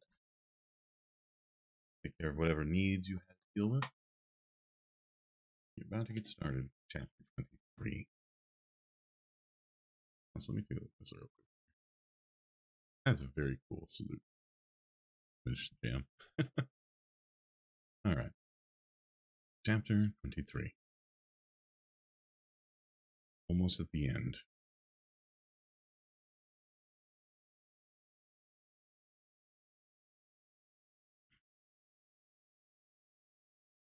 It was 8 o'clock when we landed. We walked for a short time on the shore, enjoying the transitory light, and then retired to the inn and contemplated the lovely scene of waters, woods, and mountains, obscured in darkness, yet still displaying their black outlines. Wind had fallen in the south, now rose with greater violence in the west. The moon had reached her summit in the heavens and was beginning to descend. Clouds swept across it swifter than the flight of the vulture and dimmed her rays, while the lake reflected the scene of the busy heavens, rendered still busier by the restless waves that were beginning to rise. Suddenly, a heavy storm of rain descended. I had been calm during the day, but so soon as night obscured the shapes of objects, 1,000 fears arose in my mind. I was anxious and watchful. My right hand grasped the pistol which was hidden in my bosom. Every sound terrified me. But I resolved that I would sell my life dearly, not shrink from the conflict until my own life, or that of my adversary, was extinguished.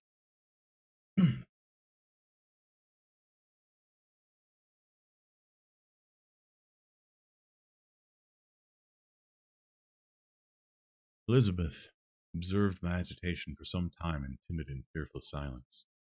There was something in my glance which communicated terror to her, and trembling she asked, "What is it that agitates you, my dear Victor? What is it that you fear?" "Oh, peace, peace, my love," replied I. "This night and all will be safe. But this night is dreadful, very dreadful."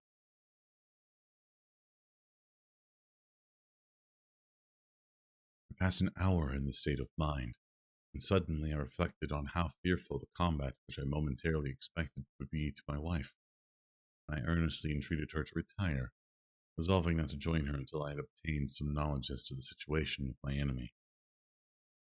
She left me, and I continued some time walking up and down the passages of the house, and inspecting every corner that might afford a retreat to my adversary. I discovered no trace of him, and was beginning to conjecture that some fortunate chance had intervened to prevent the execution of his menaces, when suddenly I heard a shrill and dreadful scream. It came from the room into which Elizabeth retired. As I heard it, the whole truth rushed into my mind. My arms dropped, and the motion of every muscle and fibre was suspended. I could feel the blood trickling in my veins, and tingling to the extremities of my limbs. The state lasted for but an instant. The scream was repeated, and I rushed into the room. Great God, why did I not then expire? Why am I here to relate the destruction of the best hope and purest creature of earth? She was there, lifeless and inanimate, thrown across the bed, her head hanging down, and her pale and distorted features half covered by her hair. Everywhere I turn, I see the same figure, her bloodless arms and relaxed form flung by the murderer in its bridal bier. How could I behold this and live? Alas, life is obstinate and clings closest where it is most hated. For a moment only did I lose recollection. I fell senseless on the ground. When I recovered, I found myself surrounded by the people of the inn. Their countenances expressed a breathless terror. Horrors of others appeared only as a mockery, a shadow of the feelings that oppressed me. I escaped from them to the room where lay the bloody body of Elizabeth, my love, my wife, so lately living, so dear, so worthy. She had been moved from the posture in which I had first beheld her, and now, as she lay, her head upon her arm, a handkerchief thrown across her face and neck, I might have supposed her asleep. I rushed towards her and embraced her with ardor. The deadly languor and coldness of limbs told me that which I now held in my arms had ceased to be the Elizabeth I had loved and cherished. The murderous mark of the fiend's grasp was on her neck, and the breath had ceased to issue from her lips. While I still hung over her in the agony of despair, I happened to look up. The windows of the room had before been darkened, and I felt a kind of panic on seeing the pale yellow light of the moon illuminate the chamber. The shutters had been thrown back, and with a sensation of horror not to be described, I saw at the open window a figure the most hideous and abhorred. A grin was on the face of the monster. He seemed to jeer as with his fiendish finger as he pointed towards the corpse of my wife. I rushed towards the window and, drawing my pistol from my bosom, fired, but he eluded me, leaped from his station, and running with the swiftness of lightning, plunged into the lake. The report of the pistol brought a crowd into the room. I pointed to the spot where he had disappeared, and we followed the track with boats. Nets were cast, but in vain. After passing several hours, we returned hopeless. Most of my companions believing it to have been a form conjured up by my fancy, and, having landed, I proceeded to search the country, parties going in different directions among the woods and vines. I attempted to accompany them and proceeded a short distance from the house, but my head whirled round. My steps were like those of a drunken man. I fell at last in a state of utter exhaustion. Film covered my eyes, and my skin was parched with the heat of fever. In this state I was carried back and placed in a bed, hardly conscious of what had happened. My eyes wandered round the room as if to seek something that I had lost. After an interval I arose, and, as if by instinct, crawled into the room where the corpse of my beloved lay. There were women weeping around. I hung over it, and joined my sad tears to theirs. All this time no distinct idea presented itself in my mind, but my thoughts rambled to various subjects, reflecting confusedly on my misfortunes and their cause. I was bewildered with a cloud of wonder and horror. The death of William, the execution of Justine, the murder of Clerval, and lastly of my wife.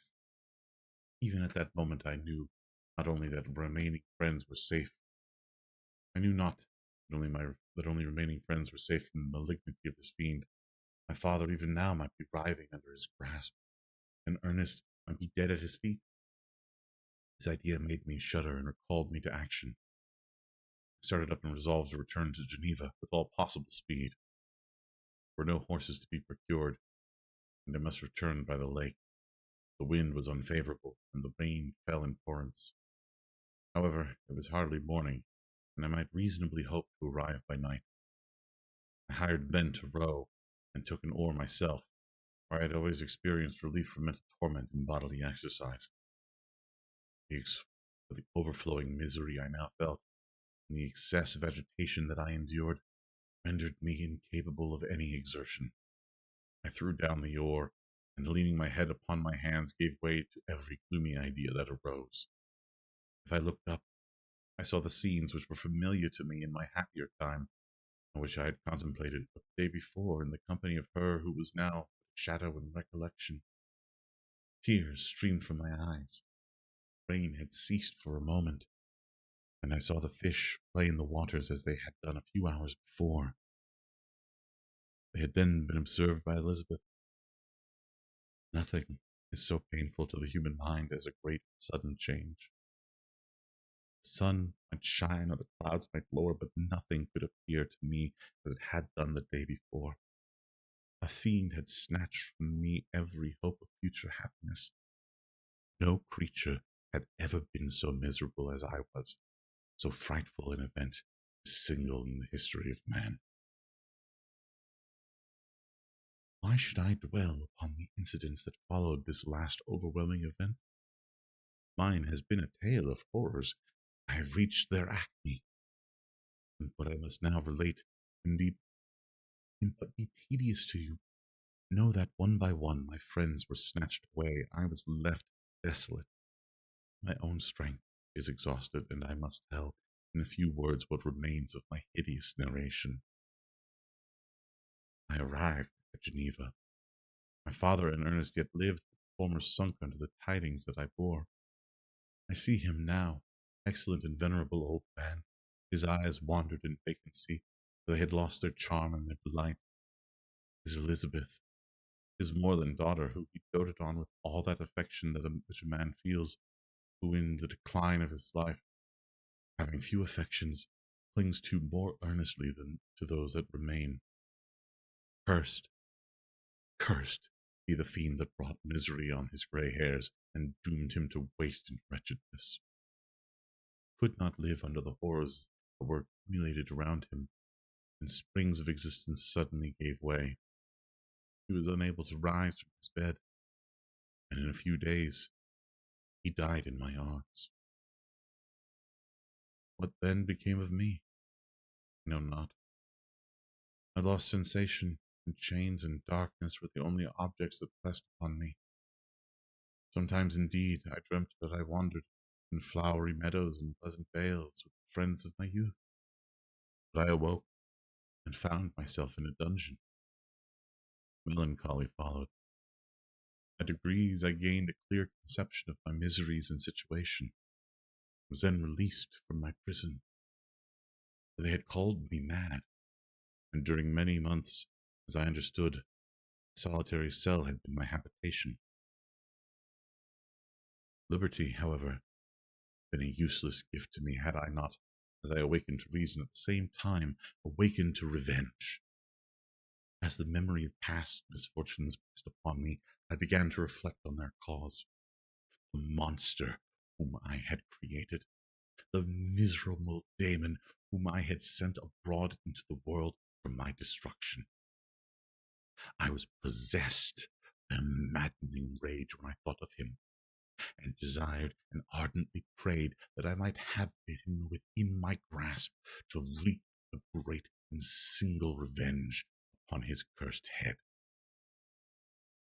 Nor did my hate long confine itself to useless wishes.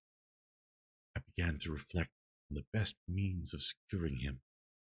For this purpose, about a month after my release, I repaired to a criminal judge in the town, and told him that I had an accusation to make, that I knew the destroyer of my family, and that I required him to exert full authority in the apprehension of that murderer. The magistrate listened to me with attention and kindness. "Be assured, sir," said he, "no pains or exertions on my part shall be spared to discover the villain." "Thank you," replied I. "Listen, therefore, to the deposition that I have to make. It is indeed a tale so strange that I should fear you would not credit it were there not something in truth which, however wonderful, forces conviction. The story is too connected to be mistaken for a dream, and I have no motive for falsehood." My manner, as I thus addressed him, was impressive but calm, and formed in my own heart a resolution to pursue my destroyer to death, and this purpose quieted my agony, and for an interval reconciled me to life. I now related my history, briefly, but with firmness and precision, marking the dates with accuracy, and never deviating into invective or exclamation. The magistrate appeared at first perfectly incredulous, but as I continued he became more attentive and interested. I saw him sometimes shudder with horror, and at other times a lively surprise, unmingled disbelief, was painted on his countenance. When I had concluded my narration, I said, "This is the being whom I accuse, and for whose seizure and punishment I call upon you to exert your whole power. It is your duty as a magistrate, and I believe and hope that your feelings as a man will not revolt from the execution of those functions on this occasion." This address caused a considerable change in the physiognomy of my own auditor. He had heard my story with that half kind of belief that is given to a tale of spirits and supernatural events. When he was called upon to act officially in consequence, the whole tide of his incredulity returned. He, however, answered mildly, I would willingly afford you every aid in your pursuit, but the creature of whom you speak appears to have powers that would put all of my exertions to defiance. Who can follow an animal which can traverse the seas of ice and inhabit caves and dens where no man would venture to intrude? Besides, some months have elapsed since the commission of his crimes, and no one can conjecture to what place he has wandered, or to what region he may now inhabit. I do not doubt that he hovers near the spot which I inhabit, and if he has indeed taken refuge in the Alps, he may be hunted like a chamois, and destroyed as a beast of prey. I perceive your thoughts. You do not credit my narrative. You do not intend to pursue my enemy with the punishment which is his desert. As I spoke, rage sparkled in my eyes. The magistrate was intimidated. You are mistaken, said he. I will exert myself, and if it is in my power to seize the monster, be assured that he shall suffer punishment proportionate to his crimes. But I fear, from what you have yourself described to be his properties, that this will prove impracticable, and thus, while every proper measure is pursued, you should make up your mind to disappointment. This cannot be, but all that I can say will be of little avail. My revenge is no moment to you, yet, while I allow it to be a vice, I confess that it is the devouring and only passion of my soul. My rage is unspeakable when I reflect the murderer whom I have turned loose upon society still exists. You refuse my just demand. I have but one resource, and I devote myself, either in my life or death, to his destruction. I trembled with excessive agitation as I said this. There was a frenzy in my manner, and something, I doubt not, of that haughty fierceness which the martyrs of old are said to have possessed. But Genevan magistrate, whose mind was occupied by far other ideas than those of devotion and heroism, his elevation of mind had much the appearance of madness. He endeavored to soothe me as a nurse does a child, and reverted to my tale as the effects of delirium. Man, I cried, how ignorant art thou in thy pride of wisdom! Cease. You know not what it is you say. I broke from the house angry and disturbed, and retired to meditate on some other mode of action. The end of chapter 23. We are about to read the final chapter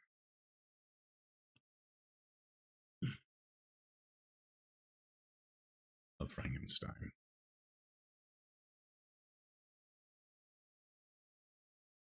And it is looking like a long one.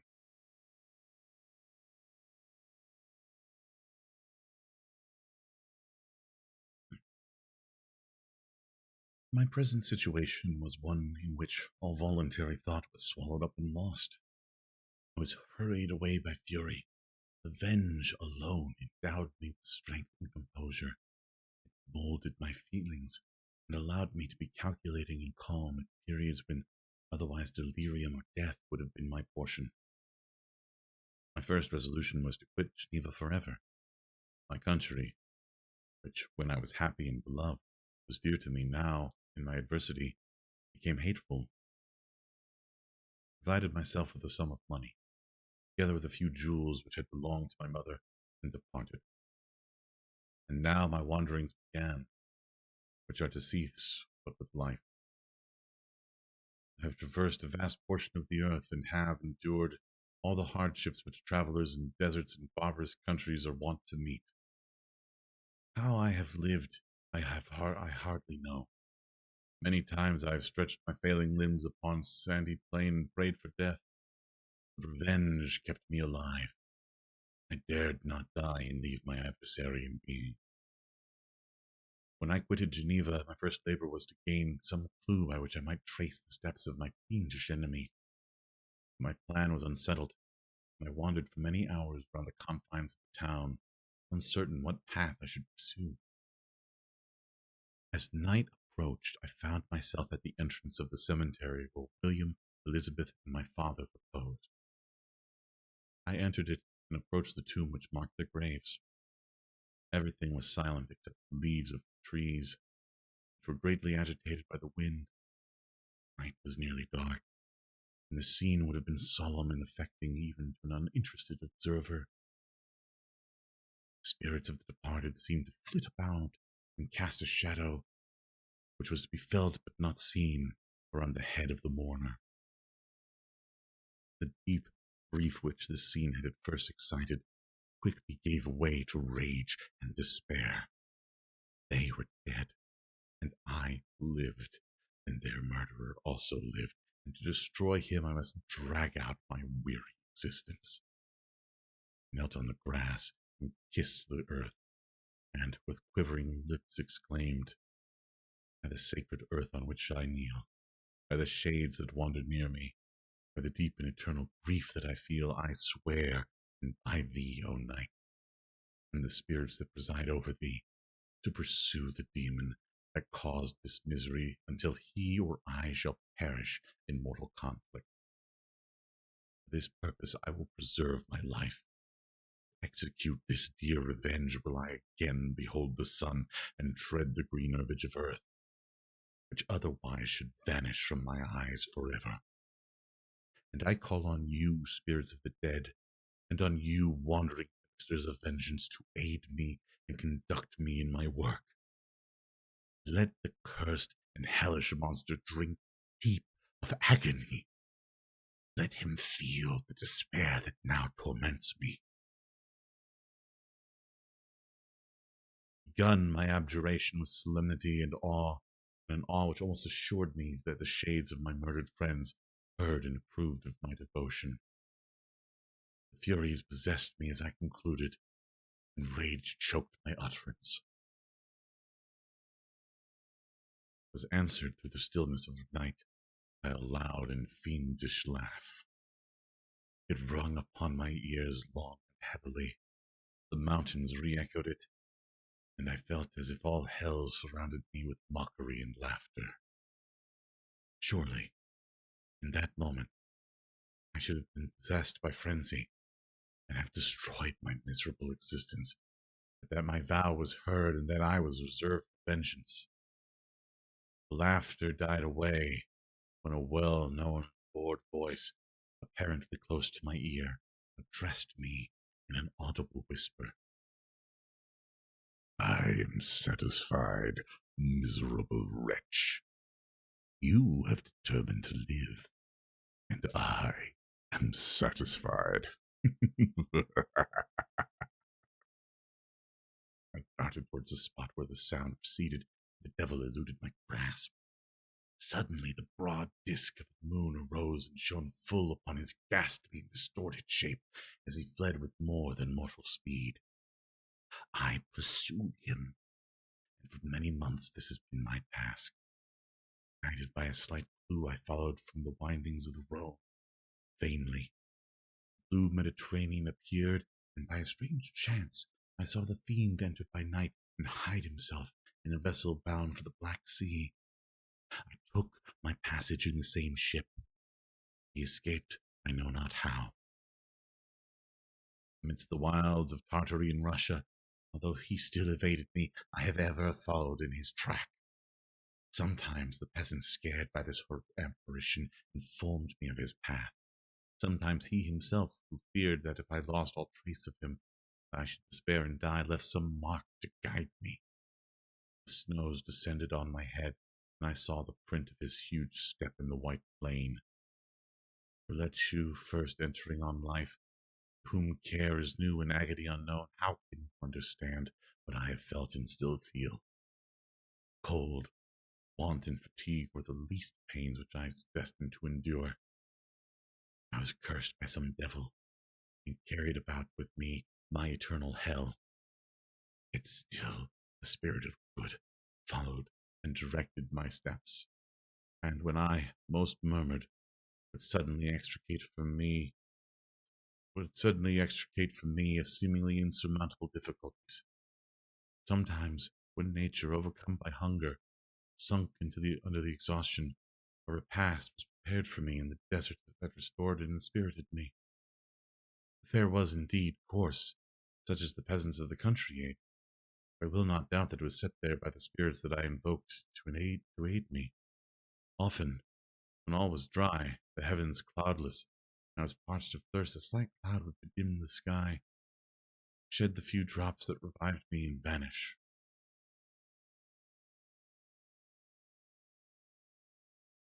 I followed when I could the courses of rivers. The Daemon generally avoided these, as it was here that the population of the country chiefly collected. In other places human beings were seldom seen, and I generally subsisted on the wild animals that crossed my path. I had money with me and gained the friendship of the villagers by distributing it, or I brought with me some food that I had killed, which, after taking a small part, I always presented to those who had provided me with fire and utensils for cooking. My life, as it passed thus, was indeed hateful to me. It was during sleep alone that I could taste joy. Ah, blessed sleep! Often, when most miserable, I sank to repose, and my dreams lulled me even to rapture. Spirits that guarded me had provided these moments, or rather hours, of happiness, that I might retain strength to fulfill my pilgrimage. Deprived of this respite, I should have sunk under my hardships. During the day, I was sustained and inspired by the hope of night, for in sleep I saw my friends, my wife, and my beloved country. Again I saw the benevolent countenance of my father, heard the silver tones of Elizabeth's voice, and beheld Clerval enjoying health and youth.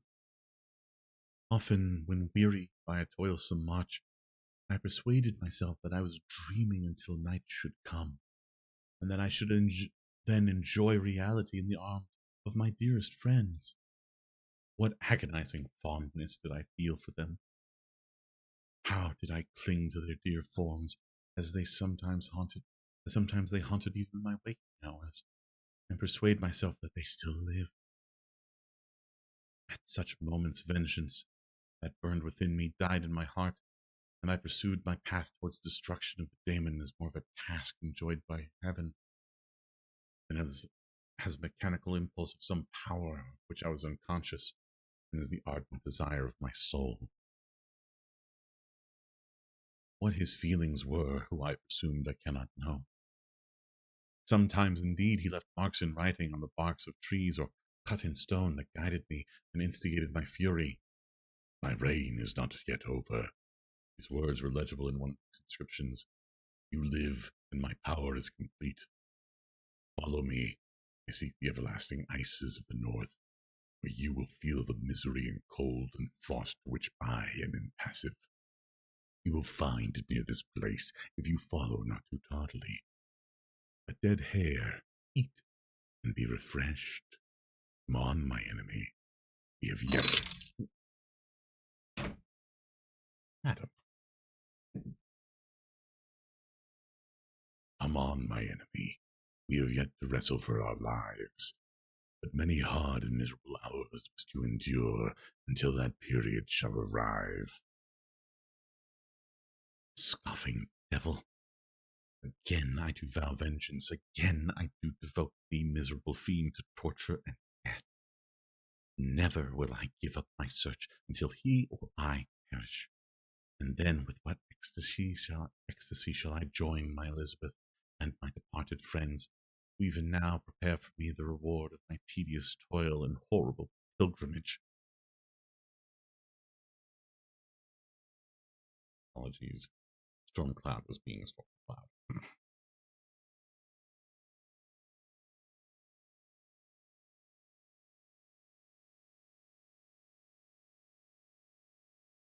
As I still pursued my journey to the northward, the snows thickened and the cold increased in a degree almost too severe to support. The peasants were shut up in their hovels, and only a few of the most hardy ventured forth to seize the animals whom starvation had forced from their hiding places to seek for prey.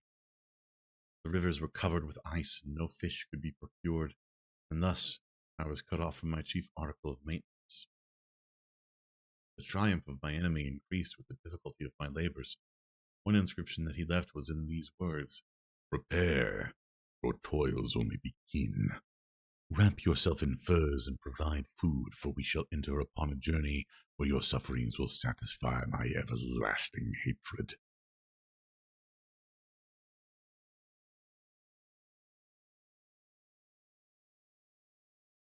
My courage and perseverance were invigorated by these scoffing words. I resolved not to fail in my purpose, and, calling on heaven to support me, I continued with an unabated fervor to traverse immense deserts until the ocean appeared at distance and formed the utmost boundary of the horizon. Oh, how unlike it was to the blue seas of the south! Covered with ice, it was only to be distinguished from land by its superior wildness and ruggedness. The Greeks wept for joy when they beheld the Mediterranean from the hills of Asia, and hailed with rapture the boundary of their toils. I did not weep, but I knelt down and with a full heart thanked my guiding spirit for conducting me in safety to the place where I hoped, notwithstanding my adversary's jibe, to meet and grapple with him. Some weeks before this period I had procured a sledge and dogs, and thus traversed the snows with inconceivable speed. I know not whether the fiend possessed the same advantages, but I found that, as before I had daily lost ground in the pursuit, I now gained on him. So much so that, when I first saw the ocean, he was but one day's journey in advance, and I hoped to intercept him before he should reach the beach. With new courage, therefore, I pressed on, and in 2 days arrived at a wretched hamlet on the seashore. I inquired of the inhabitants concerning the fiend, and gained accurate information. A gigantic monster, they said, had arrived the night before, armed with a gun and many pistols, putting into flight the inhabitants of the solitary cottage through fear of his terrific appearance. He had carried off their store of winter food, and, placing it on in a sledge, draw which he had seized on a numerous drove of trained dogs. He had harnessed them, and the same night, the joy of the horror-struck villagers, had pursued his journey across the sea in a direction that led to no land, and they conjectured that he must speedily be destroyed by the breaking of the ice, or frozen by the eternal frosts. On hearing this information, I suffered a temporary access of despair. He had escaped me, and I must commence a destructive and almost endless journey across the mountainous ices of the ocean, amidst cold that few of the inhabitants could long endure, which I, the native of a genial and sunny clime, did not hope to survive. Yet, at the idea that the fiend should live and be triumphant, my rage and vengeance returned, and, like a mighty tide, overwhelmed every other feeling. After a slight repose, during which the spirits of the dead hung around and instigated me to toil and revenge, I prepared for my journey.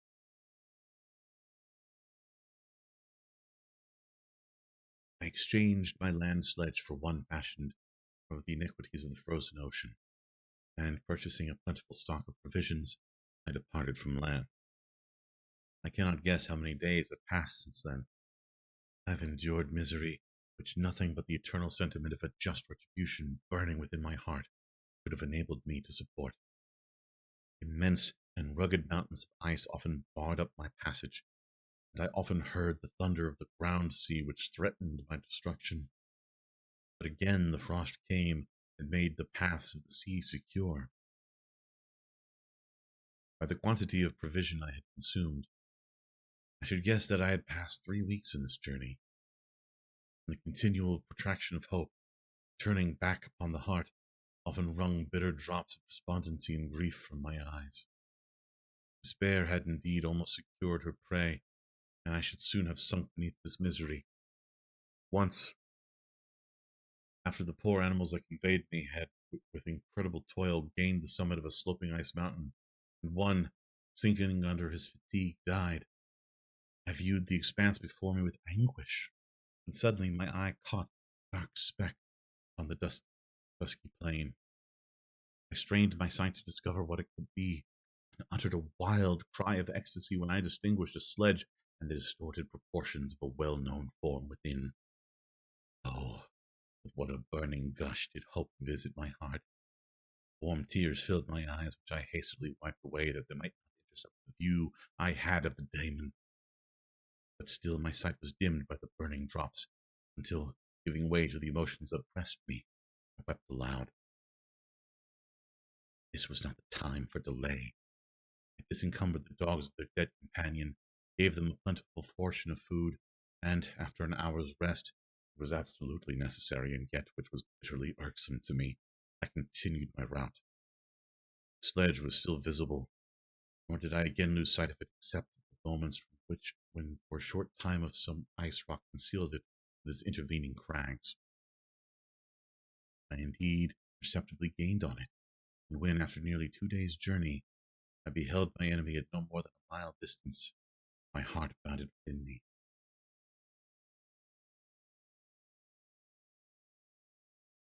Now, when I approached almost within grasp of my foe, my hopes were suddenly extinguished, and I lost all trace of him more utterly than I had ever done before. The ground sea was heard.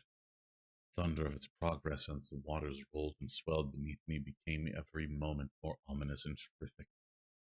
I pressed on, but in vain.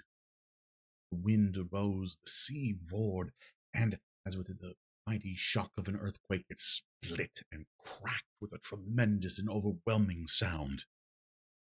The work was soon finished. In a few minutes, the tumultuous sea rolled between me and my enemy, and I was left drifting on a scattered piece of ice that was continually lessening, and thus preparing me for a hideous death. In this manner, many appalling hours passed. Several of my dogs died, and I myself was about to sink under the acclamation of distress when I saw your vessel riding at anchor and holding forth to me hopes of succor and life. I had no conception that the vessels ever came so far north, and was astounded at the sight. I quickly destroyed part of my sledge to construct oars, and by these means was enabled, with infinite fatigue, to move my ice raft in the direction of your ship. I determined, if you were going southward, still to trust you myself to the mercy of the seas, rather than to abandon my purpose. I hoped to induce you to grant me a boat with which I could pursue my enemy. Your direction was northward. You took me on board when my vigor was exhausted. I should have, and I should have soon sunk under my multiplied hardships into a death which I still dread, for my task is unfulfilled. Oh, when will my guiding spirit, in conducting me to the daemon, allow me the rest I so much desire? Must I die and he yet live? If I do, swear to me, Walton, that he shall not escape, that you will seek him and satisfy my vengeance in his death. And do I dare to ask you to undertake my pilgrimage to endure the hardships that I have undergone? No, I am not so selfish yet. When I am dead, if he should appear, if the ministers of vengeance should conduct him to you, swear that he shall not live. Swear that he shall not triumph over my accumulated woes, and survive to add to the list of his dark crimes. He is eloquent and persuasive, and once his words even had power over my heart. Trust him not. His soul is as hellish as his form, full of treachery and fiend-like malice. Fear him not.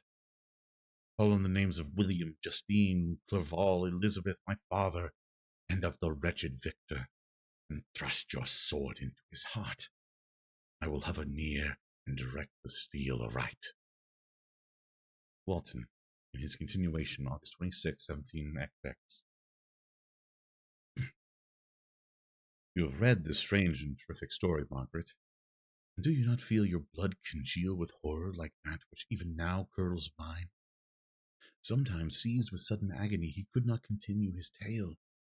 At others, his voice broken, yet piercing, uttered with difficulty the words so replete with anguish.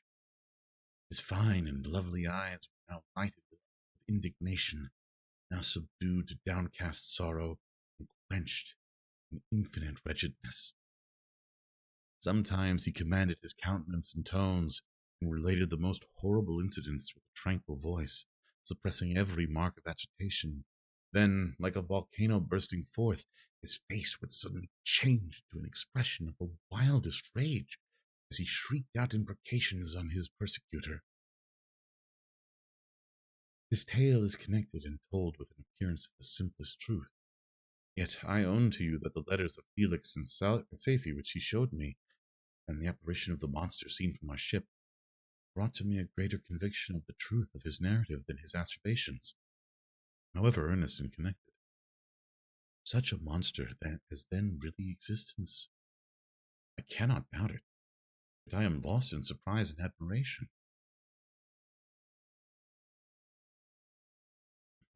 Sometimes I endeavored to gain from Frankenstein the particulars of his creature's formation, but on this point he was impenetrable. Are you mad, my friend? Said he. Or whither does your senseless curiosity lead you? Would you also create for yourself and the world a demoniacal enemy? Peace, peace. Learn from my miseries and do not seek to increase your own.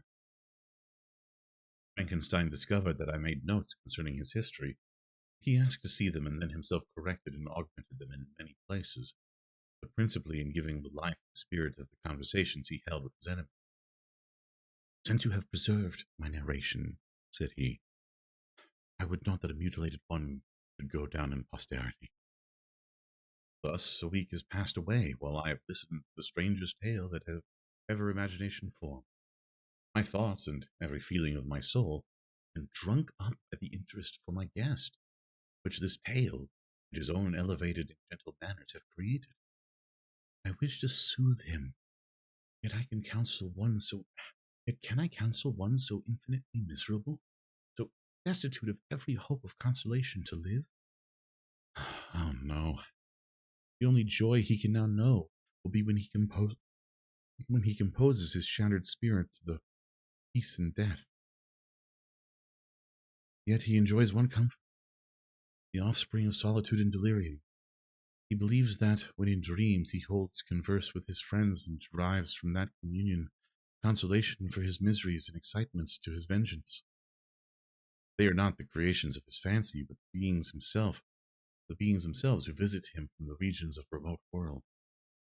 His faith gives a solemnity to his reveries that render them to me almost as imposing and interesting as truth. Our conversations are not always confined to his own history and misfortunes. On every point of general literature he displays unbounded knowledge and a quick and piercing apprehension.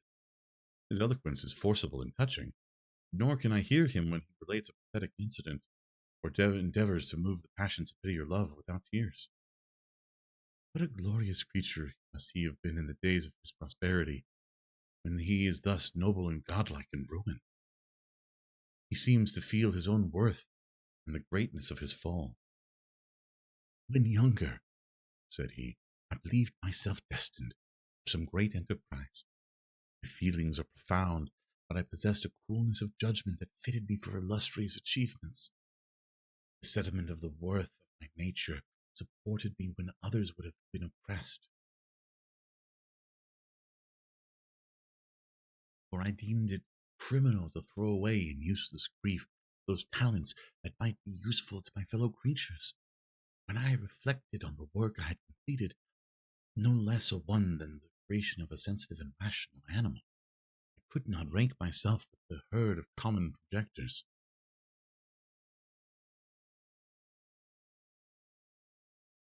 This thought, which supported me in the commencement of my career, now serves only to plunge me lower into the dust. All my speculations and hopes are as nothing, and, like the archangel who aspired to omnipotence, I am chained in an eternal hell. My imagination was vivid, yet my powers of analysis and application were intense. By the union of these qualities, I conceived the idea and executed the creation of a man. Even now I cannot recollect without passion my reveries while the work was incomplete. I trod heaven in my thoughts, now exulting in my powers, now burning with the idea of their effects. From my infancy I was imbued with high hopes and a lofty ambition. Nah, but how I am sunk. Oh, my friend, if you had known me as I once was, you would not recognize me in the state of degradation. Despondency rarely visited my heart. A high destiny seemed to bear me on until I fell, never, never again to rise.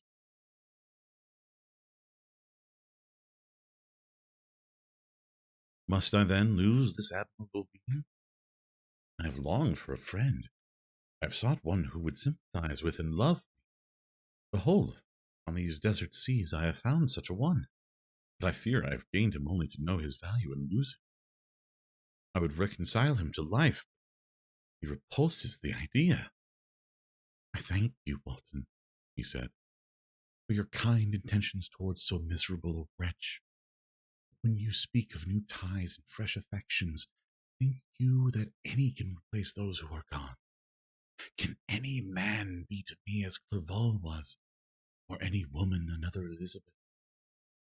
Even where the affections are not strongly moved by any superior excellence, the companions of our childhood would always possess a certain power over our minds which hardly any later friend can obtain. They know of our infantine dispositions, which, however they may be afterwards modified, are never eradicated. And they can judge our actions with more certain conclusions as to the integrity of our motives. A sister or brother can never, unless indeed such symptoms have been shown early, suspect the other of fraud or false dealing, when another friend, however strongly he may be attached, may, in spite of himself, be contemplated with suspicion. But I enjoyed friends, here not only through habit and association, but from their own merits. And wherever I am, the soothing voice of my Elizabeth and the conversation of Clerval will ever be whispered in my ear. They are dead, and but one feeling in such a solitude can persuade me to preserve my life. If I were engaged in any high undertaking or design fraught with extensive utility to my fellow creatures, then I could live to fulfill it. Such is not my destiny. I must pursue and destroy the being to whom I gave existence. Then my lot on earth will be fulfilled, and I may die. September 2nd. My beloved sister, I write to you encompassed by peril and ignorant whether I am doomed to see again dear England or the dearer friends that inhabit it. I am surrounded by mountains of ice, admit of no escape, and threaten every moment to crush my vessel. The brave fellows whom I have persuaded to be my companions look towards me for aid, but I have none to bestow. There is something terribly appalling in our situation, yet my courage and hopes do not desert me. Yes, aye. Yet it is terrible to reflect that the lives of all these men are endangered through me. If we are lost, my mad schemes are the cause. And what, Margaret, will be the state of your mind? You will not hear of my destruction, and you will anxiously await my return. Years will pass, and you will have visitings of despair, and yet be tortured by hope. Oh, my beloved sister, the sickening failing of your heartfelt expectations is, in prospect, more terrible to me than my own death. But you have a husband and lovely children. You may be happy. Heaven bless and make you so. My unfortunate guest regards me with the tenderest compassion. He endeavors to fill me with hope, and talks as if life were a possession which he valued. He reminds me how often the same accidents have happened to other navigators who have attempted the sea, and, in spite of myself, he fills me with cheerful auguries. Even the sailors feel the power of his eloquence. When he speaks, they no longer despair. He rouses their energies. While they hear his voice, they believe these vast mountains of ice are molehills which will vanish before the resolutions of man. These feelings are transitory. Each day of expectation delayed fills them with fear, and I almost dread a mutiny caused by this despair. September 5th. A scene has just passed of such uncommon interest that although it is highly probable that these papers may never reach you, yet I cannot forbear recording it. You're still surrounded by mountains of ice, still in imminent danger of being crushed in their conflict. The cold is excessive, and many of my unfortunate comrades have already found a grave amidst the scene of desolation. Frankenstein has daily declined in health. Feverish fire still glimmers in his eyes, but he is exhausted. When suddenly roused to any exertion, he speedily sinks again into apparent lifelessness. I mentioned in my last letter the fears I entertained of mutiny. This morning, as I sat watching the wan countenance of my friend, this morning, as I sat watching the wan countenance of my friend, his eyes half closed, and his limbs hanging listlessly, I was roused by half a dozen of the sailors who demanded admission to the cabin. They entered, and their leader addressed me. He told me that he and his companions had been chosen by the other sailors to come in deputation to me, make me a requisition which, in justice, I could not refuse. We were immured in ice and should probably never escape. I feared that if, as was possible, the ice should dissipate and a free passage be opened, I should be rash enough to continue my voyage and lead them to fresh dangers after they might happily have surmounted this. He insisted, therefore, that I engage with a solemn promise that if the vessel should be freed, I would instantly direct my course southward. The speech troubled me. I had not despaired, nor had I yet conceived the idea of returning if set free. And could I, in justice or even in possibility, refuse this demand? I hesitated before I answered, and Frankenstein, who had at first been silent, indeed had hardly appeared hardly to have the force enough to attend, now roused himself. His eyes sparkled, and his cheeks flushed with momentary vigor. Turning towards the men, he said, "What do you mean? What do you demand of your captain? Are you so then easily turned from your design? Did you not call this a glorious expedition? And wherefore was it glorious? Not because the way was smooth and placid as a southern sea, but because it was full of danger and terrors. Because every new incident your fortitude was to be called forth and your courage exhibited, because danger and death surrounded it. And these you were to brave and overcome. For this it was glorious. For this it was an honorable undertaking. You were hereafter to be hailed as the benefactors of your species, your names adored as belonging to brave men who encountered death for honor and the benefit of mankind. And now, behold, the first imagination of danger, or, if you will, the first mighty and terrific trial of your courage, you shrink away and are content to be handed down as men who had not strength enough to endure cold and peril. And so, poor souls, they were chilly in return to the warm firesides. Why, requires not this preparation? Ye need not have come this far and dragged your captain to the shame of a defeat, merely to prove yourself cowards. Oh, be men, or be more than men. Be steady to your purpose and firm as a rock. This ice is not made of such stuff as your hearts may be. It is mutable and cannot withstand you if you say that it shall not. Do not return to your families with the stigma of disgrace marked upon your brows. Return as heroes who have fought and conquered, who know not what it is to turn their backs on the foe. He spoke with his voice, a voice so modulated with the different feelings expressed in his speech, with an eye so full of lofty design and heroism, that can you wonder that these men were moved?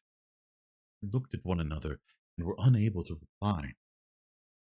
I spoke, told them to retire and consider of what had been said, that I would not lead them farther north if they strenuously desired the contrary, that I hoped that, with reflection, their courage would return. He retired, and I turned towards my friend, but he was so sunk in languor and almost deprived of life. How all this will terminate, I know not. I had rather die than return shamefully. I'd rather die than return shamefully, my purpose unfulfilled. Yet, I fear such will be my fate. The men, unsupported by ideas of glory and honor, can never willingly continue to endure their present hardships. September 7th. I is cast, consented to return if we are not destroyed. Thus are my hopes blasted by cowardice and indecision. I come back ignorant and disappointed. It requires more philosophy than I possess to bear this injustice with patience. September 12th. It is past. I am returning to England. I have lost my hopes of utility and glory. I have lost my friend. But I will endeavor to detail these bitter circumstances to you, my dear sister. And while I am wafted towards England and towards you, I will not despond. September 9th. The ice began to move, and roarings like thunder were heard at a distance as the islands split and cracked in every direction.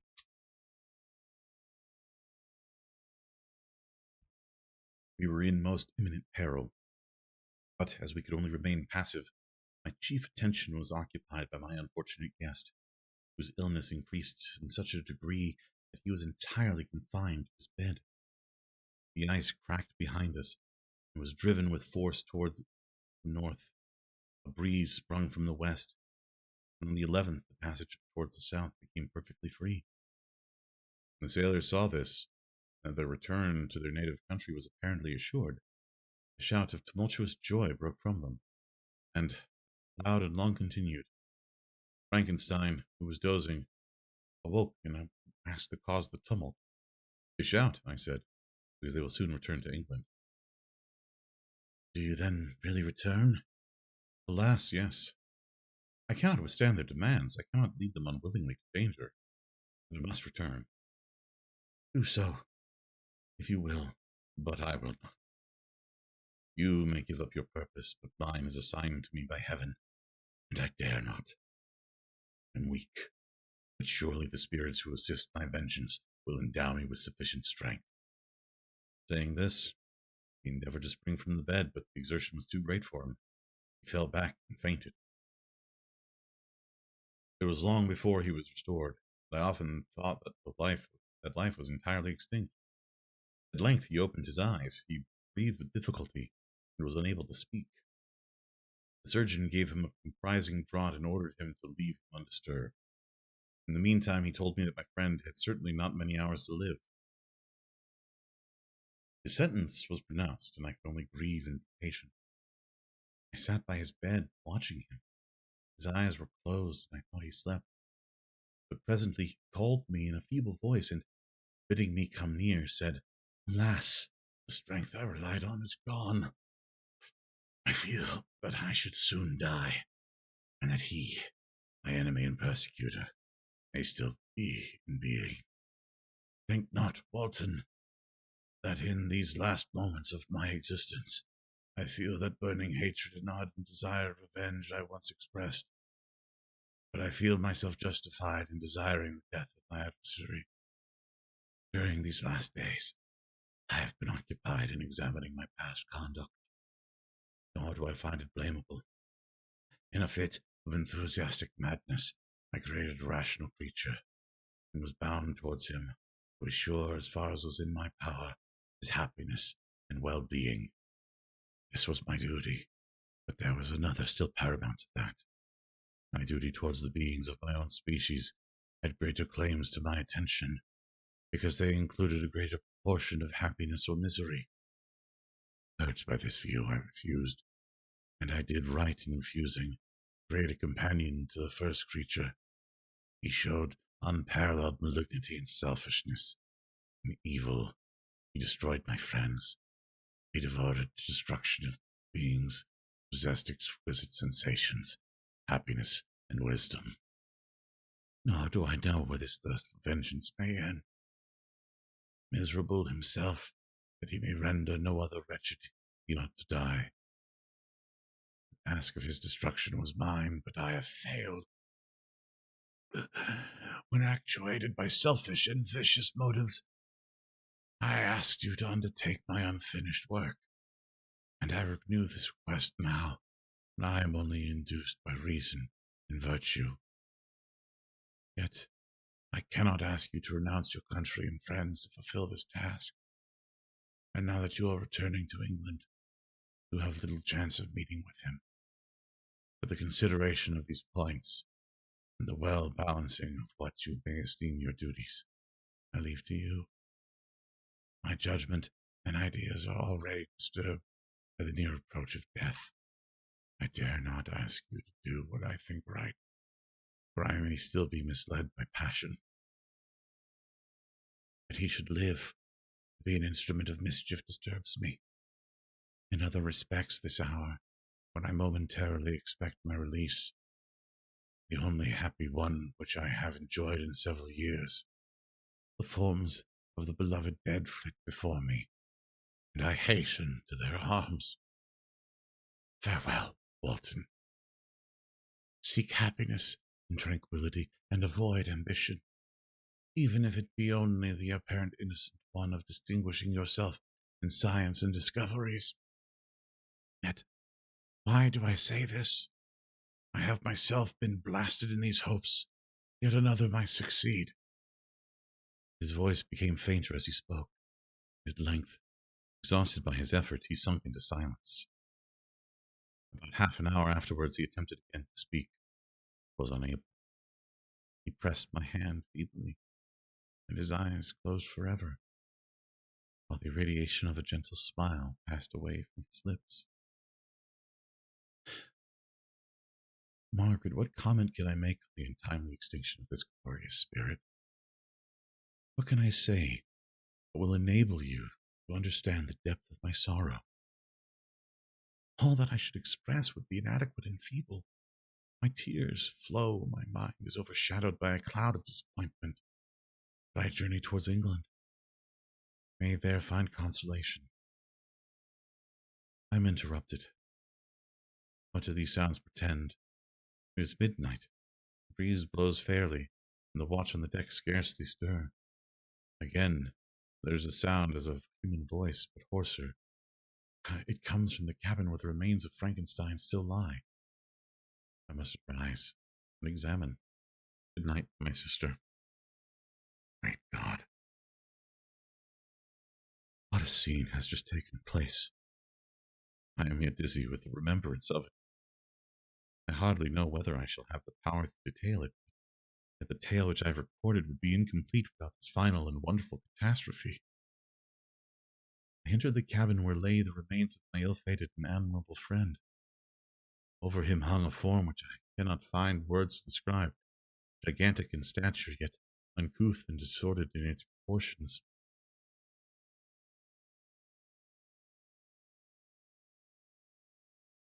As he hung over the coffin, his face was concealed by long locks of ragged hair, but one vast hand was extended, in color and apparent texture like that of a mummy.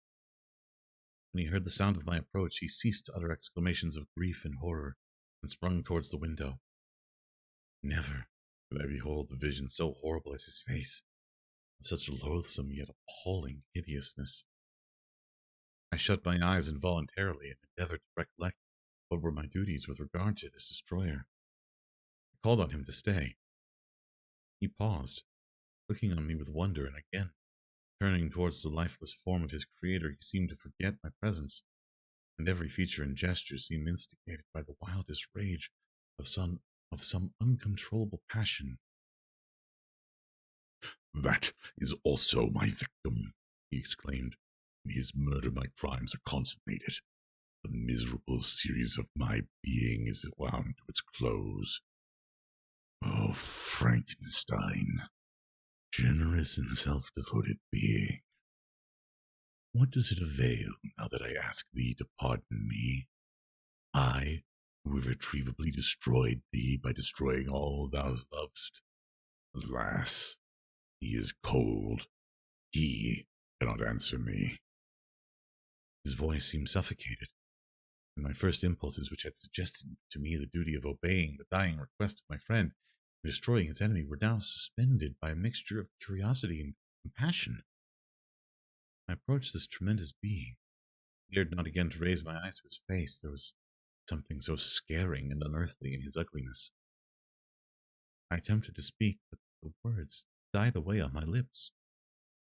The monster continued to utter wild and incoherent self-reproaches. At length I gathered resolution to address him in a pause of the tempest of his passion. Your repentance, I said, is now superfluous. If you had listened to the voice of conscience and heeded the stings of remorse, before you had urged your diabolical vengeance to this extremity, Frankenstein would yet have lived. Do you dream? Said the daemon. Do you think that I was then dead to agony and remorse? He, continued, pointing to the corpse, had suffered not in the consummation of the deed. Oh, not 1/10,000th portion of the anguish that was mine during the lingering detail of its execution. A frightful selfishness hurried me on, while my heart was poisoned with remorse. Think you that the groans of Clerval were music to my ears? My heart was fashioned to be susceptible to love and sympathy.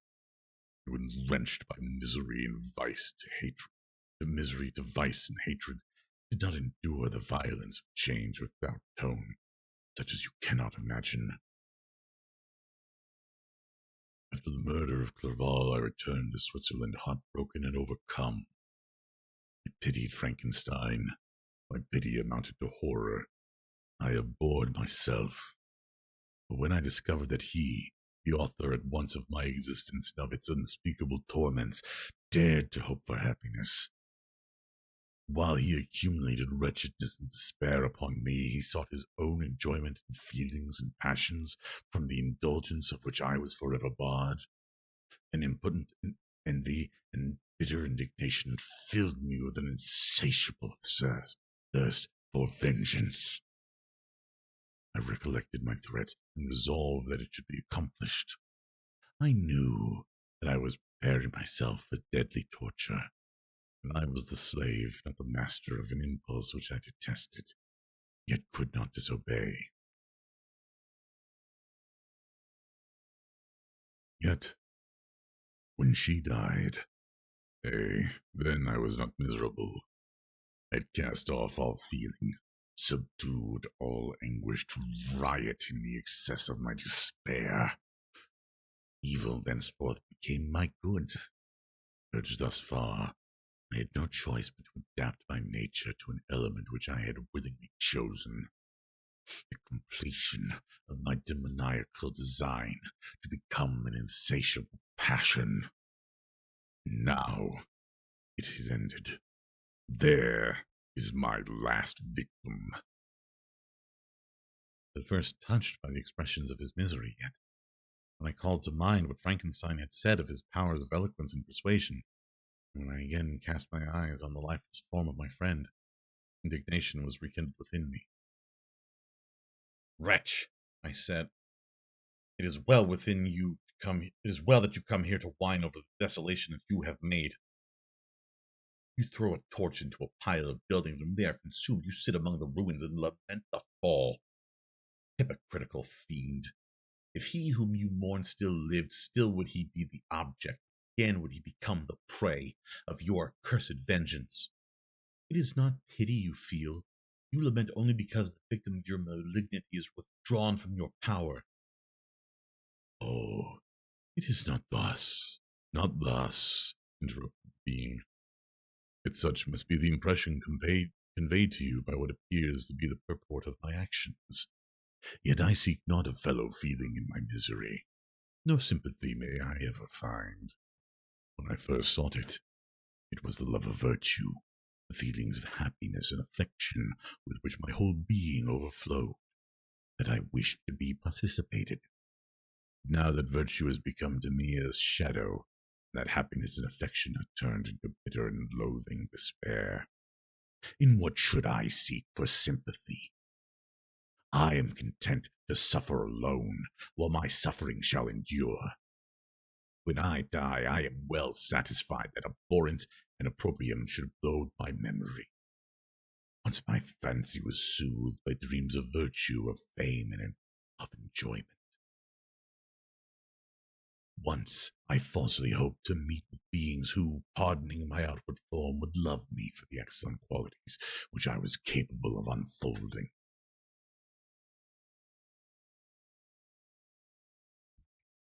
I was nourished with high thoughts of honor and devotion, but now crime has degraded me beneath the meanest animal.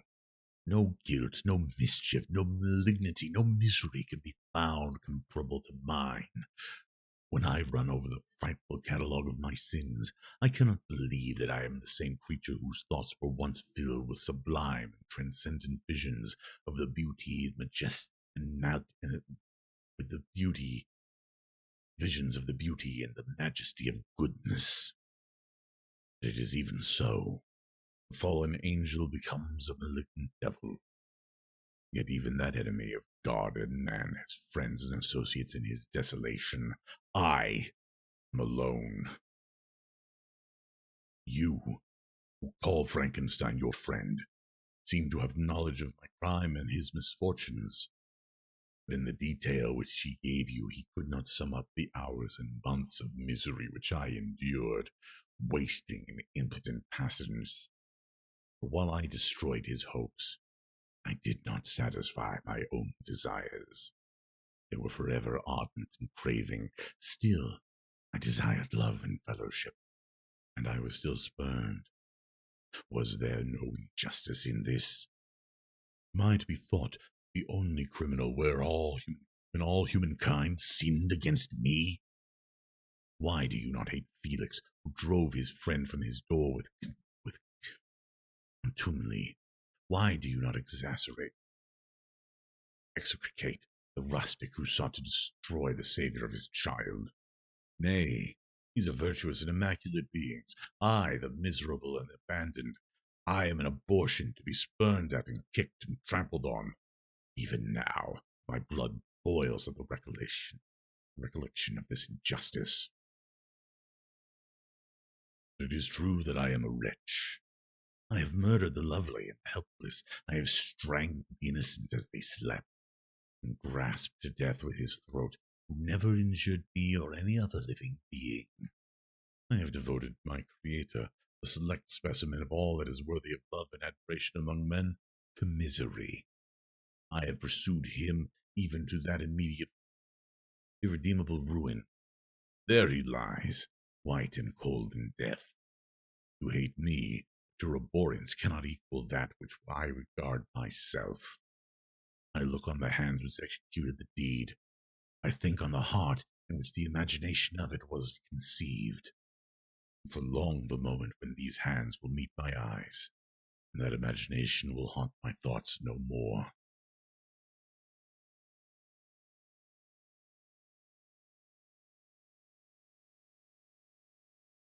Fear not that I shall be the instrument of further mischief. My work here is nearly complete. Neither yours nor any man's death is needed to consummate the series of my being. An accomplishment that which must be done. It requires my own. Do not think that I shall be slow to perform this sacrifice. I shall quit your vessel on the ice raft which brought me thither, and shall seek the most northern extremity of the globe. I shall collect my funeral pile and consume to ashes this miserable fray. That it remains may afford no light to any curious and unhallowed wretch who would create such another as I have been. I shall die. I shall no longer feel the agonies which now consume me, or be the prey of feelings unsatisfied, yet unquenched. He is dead who called me into being, and when I shall be no more, the very remembrance of us shall be the very remembrance of us both will speedily vanish. I shall no longer see the sun or stars, nor feel the winds play on my cheeks. Light, feeling, and sense will pass away, and in this condition must I find happiness. Some years ago, when the images of this which this world affords first opened upon me, when I felt the cheering warmth of summer, and heard the rustling of the leaves and the warbling of the birds, and these were all to me, I should have wept to die. Now it is my only consolation. Polluted by crimes and torn by the bitterest remorse, where can I find rest but in death? Farewell. I leave you. and in you the last of humankind whom these eyes will ever behold. Farewell, Frankenstein. If thou wert yet alive, and yet cherished by a desire of revenge against me, it would be better satiated in my life than in my destruction. But it was not so. Thou didst seek my extinction that I might not cause greater wretchedness, and if yet, in some mode unknown to me, thou hast not ceased to think and feel, thou wouldst not desire against me a vengeance greater than which I feel. Blasted as thou wert, my agony is still superior to thine, for the bitter sting of remorse will not cease to rankle in my wounds until death shall close them forever. But soon, he cried, with sad and solemn enthusiasm, I shall die, and what I now feel be no longer felt. Soon these burning miseries shall be extinct. I shall ascend my funeral pile triumphantly, and exult in the agony of the torturing flames. The light of that conflagration will fade away, my ashes will be swept into the sea by the winds. My spirit will sleep in peace, or, if it thinks, it will surely not think thus. Farewell. He sprang from the cabin window as he said this upon the ice raft which lay close to the vessel. He was soon borne away by the waves and lost in darkness and distance. The end. And thus ends the tale of Victor Frankenstein. Mary Shelley.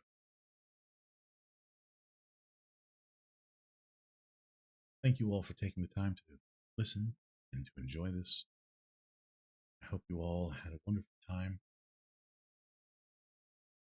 I would perhaps stay and discuss it further, but the ads are coming upon us, and I feel that we have a moment or two to just relax, let the story wash over us, and allow me to find someone with whom we can raid.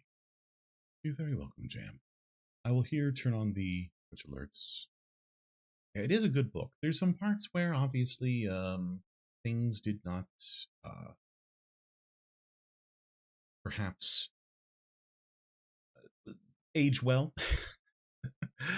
but such is the way of these sorts of things. And I think I know who we shall raid.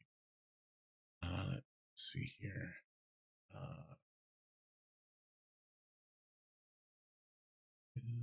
Yes. So we are going to raid Lita, who is currently playing web fishing. And Lita is in the middle of a subathon. So I will remind everyone here that Lita has a variety of rewards and channel point redemptions that you might want to look into. But let's go say hello to Lita. Help them engage in their subathon. I will come up with a raid message here. Let's see here.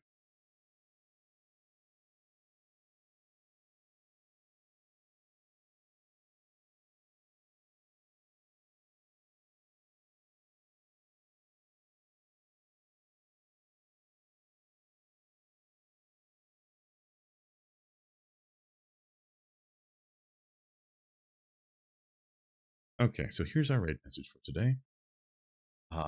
Go say hello to Lita. Enjoy the, I'm sure it is very calm and not at all chaotic web fishing that they're doing. And I'll see you all next time. I will be attempting to do Alien Isolation tomorrow and see what happens. Regardless, I'll probably play the DLC. But until next time, thank you all for showing up. Do take care, and I will see you all next time. Have a good one, folks.